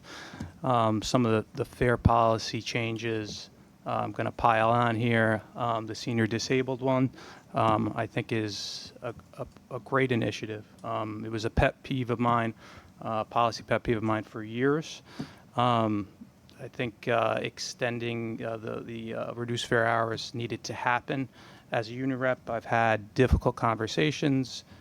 Probably every day I have difficult conversations. The most difficult conversations I've had, though, were on the trains, trying to explain to a senior disabled that their ticket wasn't valid. So removing that requirement will be very popular with conductors, of course, with riders as well. Very happy to see that.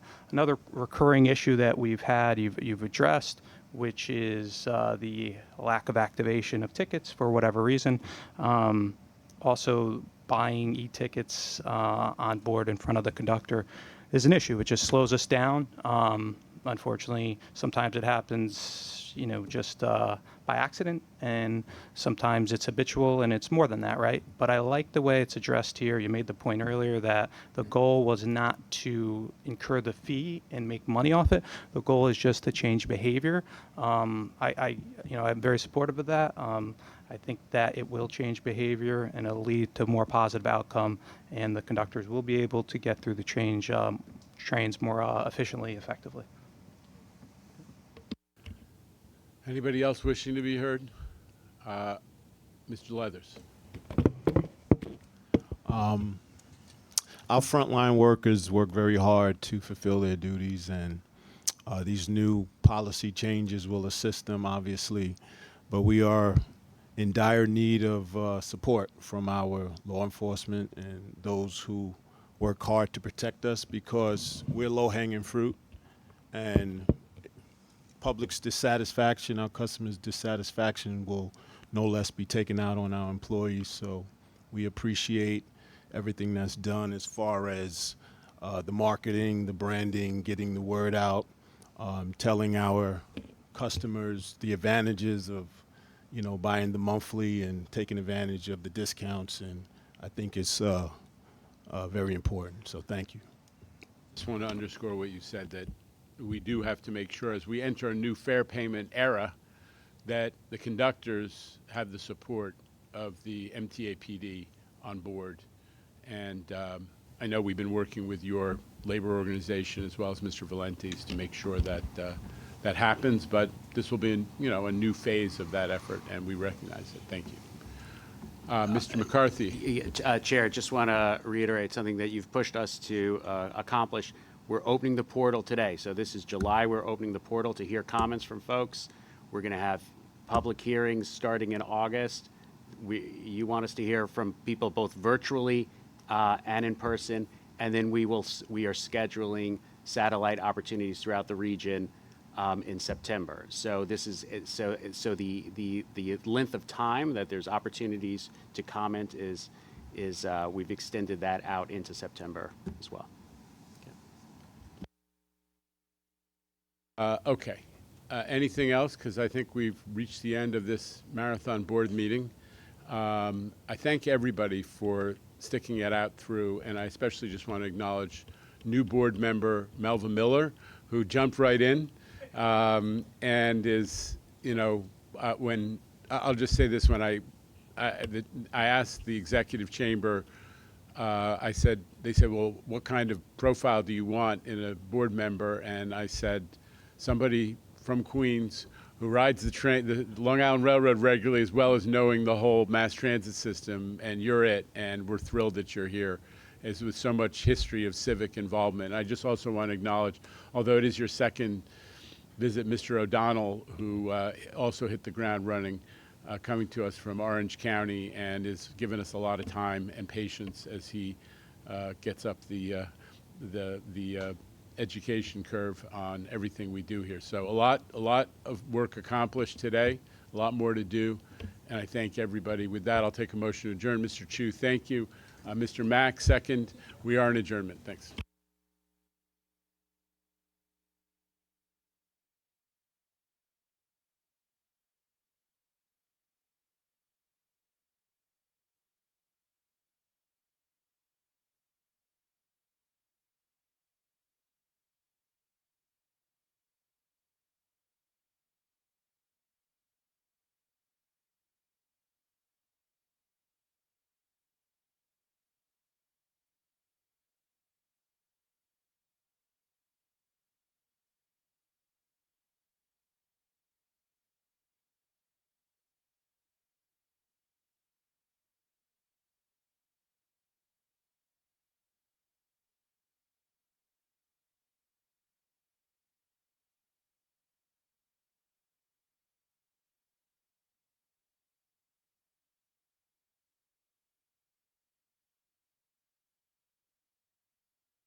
Okay.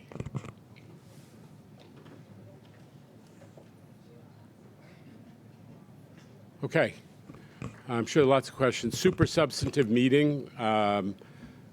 The discussion of the financial plan towards the end really goes to the heart of what this MTA is doing, which is to make sure that we have the financial stability to put on service for 6 million plus people a day. And I was thrilled. And Jay Patel, although you're now being represented as Bernard Jackson, but Jay Patel, our CFO, who's an amazing financial professional, thought did a great job. So we're in good hands.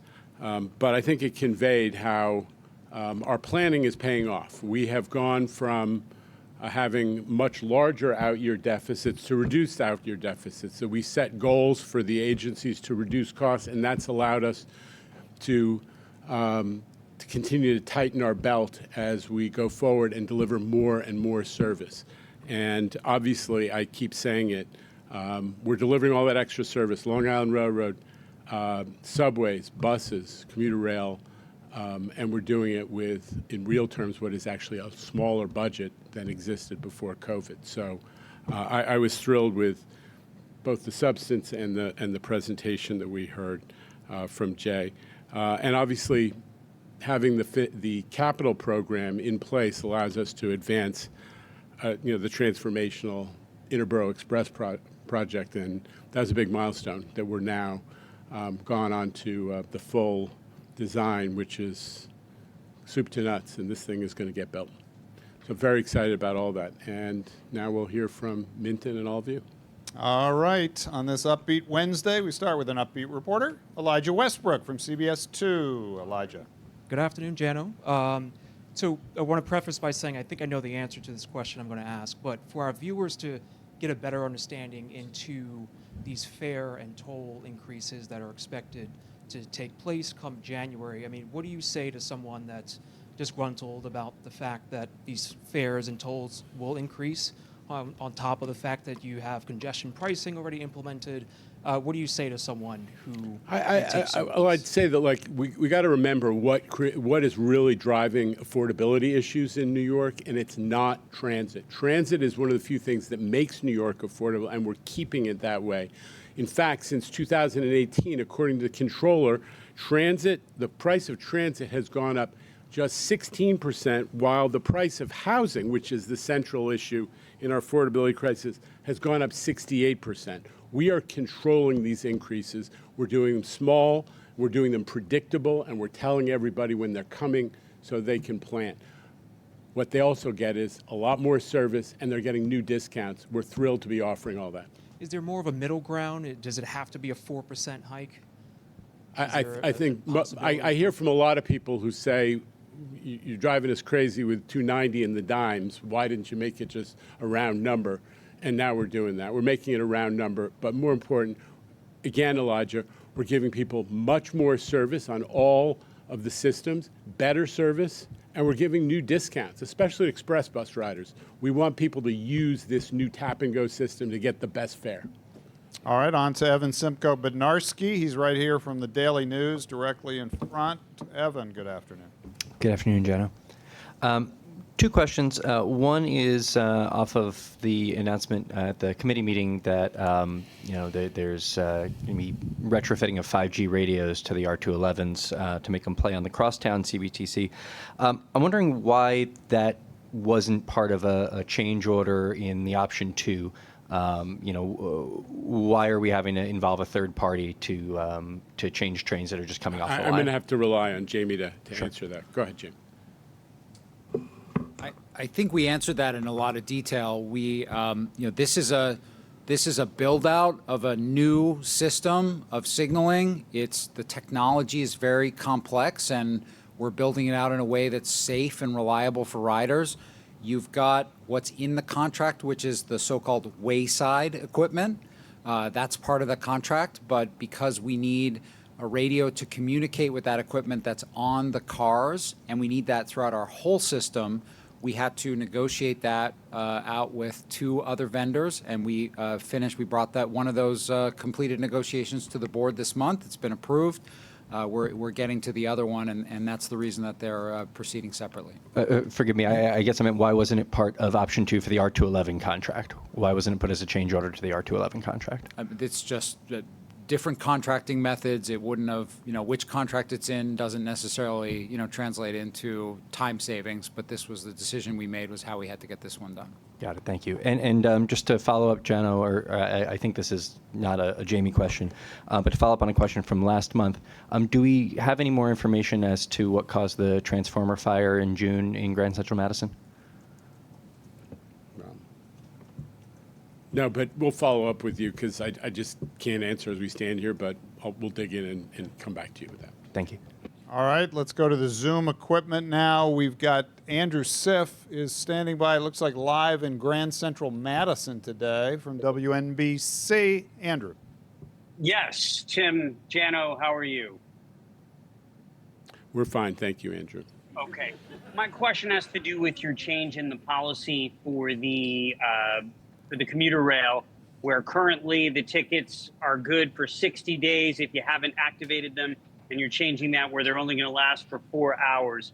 I'm wondering, are you concerned at all that this will lead to unintended response of people not even buying the tickets until they're on the train to try and get away with the same thing they're getting away with now, which is not activating the tickets? And do you have any estimate as to how big a problem this has been, people sort of getting that free ride because the conductor doesn't get to them and they don't have to activate? Well, the key point, Andrew, is 90% of folks actually are buying their tickets within the 4-hour window. So I don't think that this is going to impact on people's behavior dramatically. What's happening is, instead of people sitting there and waiting to see whether somebody comes by to activate, we're automatically activating. So that, I think, answers the question of how broad an issue it is. What was the second question? I mean, the question was whether you were concerned that whatever small number of people who engage in this behavior now might change their behavior in an unintended way, not even buy their ticket until the conductor comes up to them. Listen, I don't think that there's a massive number of people who are absolutely determined fare evaders. Our fare collection rates on the Long Island Railroad, and it's a good job by the conductors and it's a good job by the MTA PD, are down. The fare collection rates are at 97%, right? So we think we're doing pretty well, but there's no question that the confusion about purchasing and activation has encouraged some game playing, and we want to just simplify everything. Buy your ticket just like you would in the old days. You walk out into the station, you buy your ticket. If you have a monthly, you don't buy a ticket. Simple. It's going to be exactly the same as it was before for train time and e-ticketing was advented. It's a simple, old-fashioned system. Buy your ticket before you get on the train. And if you don't buy your ticket before you get on the train, just like the old days, you'll pay a significant surcharge on the train. That's it, and I think people will comply. All right, let's move right along to Samantha Liebman from New York One. Sam. Hi, Jano. What went into the decision to charge or put a higher increase on drivers on the tolls rather than subway and bus riders, as well as the commuter rails? They're getting a higher increase than subway and bus riders. I don't know the percentages, but we're being pretty consistent that we're increasing fares and tolls at the same time as we're doing the mass transit tickets, and those numbers are developed to be in compliance with the financial plan and reflecting, trying to maintain the historic contribution of the tolls to our overall financial viability. So as you heard, there's somewhere between 20 and 60 cents per crossing, and we think those are consistent with this idea of small incremental increases. And just focusing on the federal budget, it appears that there is some transit funding that may be slashed. Are you hearing anything out of Washington, and is anything going to affect the MTA? Well, I think Sam, you know the federal process, which is a new appropriation would require cloture vote in the Senate. So that one is going to require Democrats. So we'll see what happens with the appropriations process. The only thing that I've seen so far is in one bill on transit appropriations, they cut down the CIG program and the Amtrak money, which is for the big new projects and Amtrak. So we'll see what happens, but the basic transit appropriations, even in that bill, seem to be intact. All right, let's move up to the balcony. He's come west to ask his question in person today. That's Alfonso Castillo from Long Island's own Newsday. Alfonso. The sage of Valley Stream. Yes. Hi, Jana. Regarding some of these changes to LIR ticket policy, any thought about how this could affect paper ticket sales, assuming this reduced validity period is only for the e-tickets? Could that push more riders to using paper tickets with, again, the hope that the conductor doesn't come around and you get the free ride? And could you generally Seems talk like about you're thinking too hard about how to evade fares, Alfonso, for a guy who's against fare evasion, I always I know. pay my way. Okay. Could you generally talk about the future of paper tickets? As you said, you're close to 80% e-tickets now, and yet I know new ticket machines are being rolled out. So is the MTA still committed to offering paper tickets? Good questions. I'm going to let Jesse. Thank you. Right, so to address your first question, of course paper tickets will always be an option at the MTA across all of our modes. A new fleet of paper ticket vending machines, the board voted to contract for a new fleet of paper ticket vending machines in May of 2024. Those are going to start to roll out in the next few weeks or in the next month, and we'll be asking customers to use them and give us their feedback on those new ticket vending machines at key transit hubs across both railroads very soon. So paper tickets, always an option. And just to clarify, that 4-hour validity applies across the board to one-ways, so it's mobile and paper. We think that, if anything, this will help encourage train times further growth and nurture further growth on train time, which is so beloved by the customers who use it today. Okay, another financial-related question for you, Jano. You rolled out all your financial. Don't go far. No, I think it's probably more for you relating to overtime. I know overtime was down over last year, but as the most recent Empire Center payroll report showed, you still had something like 600 employees making 6 figures in overtime, an increase in the number of employees making more than $200,000 in overtime. I know in recent years people have as much as quadrupled their base pay in overtime, this relating to work rules that can offer them several hours of pay for 1 hour of work. Can you talk about what's being done about this? Does this remain a systemic problem at the MTA? I'm going to let Rob answer, because let's just be clear. The Long Island Railroad under Rob's leadership really has taken a hard, intense effort to control overtime, and they've made progress. So let me let Rob describe it. Hi, Alfonso. As Newsday reported, we're making progress. There was a story out on that shows a reduction in overtime, both in dollars, and when you look at dollars, it's not the best way to look at it. There's several factors that determine hours, pay increases. A good way to look at it is hours. We've reduced hours, overtime hours, by 255,000 in 24 compared to 23. So we're instituting a lot of oversight, scheduling.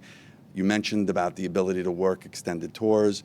From 24 to 23, we reduced continuous hours by 61%.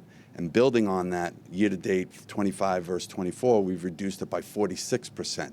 So this is something that we're managing. We continue to do so, and we're making positive reductions in overtime. You had mentioned the ability to work extended tours and gives them a higher rate of pay. That's what we've done, where they can work more than 8 hours, 16 hours. We've reduced the ability to work those type of hours, aggressive hiring, scheduling, and manager oversight. All right, we're going to move back to Zoom now, where we've got Mac Rosenberg from 1010 Wins on 92.3. He's either sitting on a park bench or wants us to think he's relaxed. Either way, Mac, you're up. Hi, guys. Can you hear me? Yes. All right, great. Hi, Jano. Can you comment on what exactly happened during the meeting? There was some kind of interruption on the Zoom during someone's testimony. Yeah. And I think this has happened at a meeting with you guys a couple of years ago. Do there need to be more like IT safeguards in place? Have you talked to any of your IT people about what happened here? Well, number one, we will talk to the IT people. Number two, this is not, I mean, I hate to say it, but this is not unprecedented. I'm pretty sure it happened at a meeting of, a half a dozen news organizations in the last week or two. So, but what appears to have happened is that a group of people, and there was a group, got online and had a bunch of fake identities, and one of them succeeded in penetrating and getting that, what do they call that, Zoom bomb or something, and then they celebrated online. So we will talk to our IT folks about making sure that doesn't happen. Obviously an unpleasant moment, but IT shut it down within literally a second or two, and we'll take steps to make sure it doesn't happen again. All right, we're on to Michelle Caskey, who's here in the house from Bloomberg News. Michelle. Hi, Jano. I wanted to ask about the FEMA COVID claim that's listed as one of the risks to the financial plan. Was that a surprise for you guys? I mean, was that something that you weren't expecting? It seems like maybe reimbursement for, I think Jay might have said this was for cleaning, I think, or reimbursement. So I'm just sort of wondering why you haven't gotten the reimbursement by now, and I mean, it's pretty sizable. It's $600 million over a couple of years. So no, I mean, listen, claim is waiting to be processed at FEMA. More than that, I can't tell you. That's where it stands. What have you heard from the federal government about it, from FEMA and from? It's in process. They've told us very explicitly it's in process, and it's been that way for a couple months, right? Have they given any explanation of why the process is taking longer than expected? No. Okay. All right, let's go right next door. Haley Brown from the New York Post. Hi. Regarding lifting the ban on alcohol ads from last month, are the public health concerns like keeping kids from seeing the ads no longer important to the MTA? I'm asking because when the board voted to ban them in 2017, they called the move a big step forward. So can you just explain the shift in priorities with this current board? Well, here's the bottom line: that we didn't reverse the ban. We had adopted a couple of narrowly tailored, common sense exceptions to it that make sure that the original purpose of the ban, which remains in effect, is achieved, which is the protection of school kids from exposure to that. That's it. Okay, let's go to the balcony here. Sinai Rashid from the New York Business Journal is here, and this might be your first time at one of these proceedings. Yes. Welcome. It's nice to have you. Sinai Rashid. Hi, Jano. So given recent federal attacks on DEI, how will the MTA protect the projected $7.5 billion in minority and women-owned business contracts stated in the capital plan if future cuts target DEI programs? Well, obviously, we're operating under most of that is under state-funded projects, and we're proceeding with those projects as we have in the past. Been very, very successful. And we think it's steady as she goes. Obviously, the federal DBE standards are evolving under the new administration, but we're moving forward, and we don't anticipate huge disruption at this point. And has the MTA considered changing the name of the department, or have those discussions not happened? Truthfully, our focus is on supporting getting the work out to everybody, so that everybody in New York who is helping us to deliver the MTA Capital Program, which is such a big piece of our region's future. We're not this is not a semantics exercise. This is really about building New York and giving service and better service to our customers. All right. Dave Colon is up next from your Streets blog, everybody. There's Dave. Here I am. Jana, I had a couple for you. One is there have been a couple of reports recently that have been out. I don't know if you've read them yet. If you haven't, I can send them to John and he can give you a summer reading. But they're about bus rapid transit and how the city and the MTA can achieve real deal, international style bus rapid transit that we just don't have in the city. The closest thing we have, I think, is select bus service. I'm just wondering where you fall on the idea of bringing something like that. So building stations, all-door boarding, routes that are protected from traffic, real deal bus rapid transit. Where do you fall on that? So I'm for faster buses, and I think that we should definitely deploy the tools that we have and that were promised to us and that are in the law, like more bus lanes.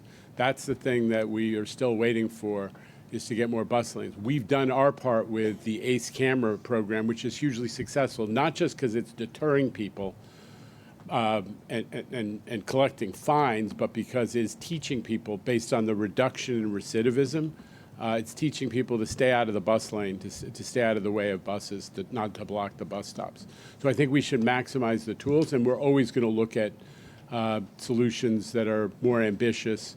Obviously not funded in the capital plan, but we're going to look at the range of solutions that are available to have faster bus service. But we always start with the activities that are and strategies that are actually a matter of law and policy right now, and we want to implement those and have them, our partners in the city, help us do that. And then the other thing is in regards to the end of the 30-day Metro cards. There are people who are saying that the combination of fare capping but no 30-day option for riders is what they're calling a backdoor fare hike, because if you basically ride 7 days a week, twice a day, you're amounting to an 11% fare hike or so. You're paying 11% more compared to if you're buying a monthly every single month. So I'm just curious if you guys have thought about that, if there is any response to people calling this a backdoor fare hike. Yeah, I don't think that's accurate. I think that the percentage of people who are buying the monthlies has dwindled dramatically because they're getting the advantage of the fare hike. Remember, Dave, you often speak about issues of transit equity. There's something inequitable to saying to somebody, you need to walk up to the MetroCard or the vending machine and have $100+ in your pocket and then calculate in your head how many times you're going to ride the train and roll the dice on that. A huge percentage of people who are using that fare payment option are getting ripped off unintentionally. Before Tap and Go, there was $200 million of wasted customer dollars left on those prepaid cards. We're eliminating that what I think of as pretty inequitable situation and giving people the best fare that they can. And we're going to continue. You heard us talk about today how we're having a best fare version on Express Bus. We're going to still have the opportunity for people to preload the full month's worth of fares, if that's the way they want to do it. As you heard from Jesse Lazarus, if they don't get there, if they don't use fare capping fully through the month rather, they'll still have the money available and it won't disappear on them. So we think this is a much fairer way to go and hugely beneficial to customers, especially those who don't have the dollars in their pocket to make that decision when they walk up to the vending machine, which is kind of tilting the playing field in favor of people who are a little better off. All right, let's close the proceedings today with Steve Nesson from Gothamist, WNYC. Steve? Hello, Jano. Quick question about the budget and the expected revenue from casinos starting as soon as next year. I understand the licenses may not even be awarded until December, so I'm just curious. Obviously, there's a lot of controversy around casinos. Are you worried that if it doesn't go through, there's going to be a $1.5 billion hole in your budget. So we've been conservative in how we modeled that, so that we assume only that one license fee comes in per year. It's not all assumed to come in the first year. So we're But even assuming there'll be one in the current fiscal year, in 26, one in 27, and one in 28, which is not the plan. The plan of the public sector that's running this is that it would come in much earlier, but we've only budgeted it at one casino license fee per year for the 3 years starting in next year, actually.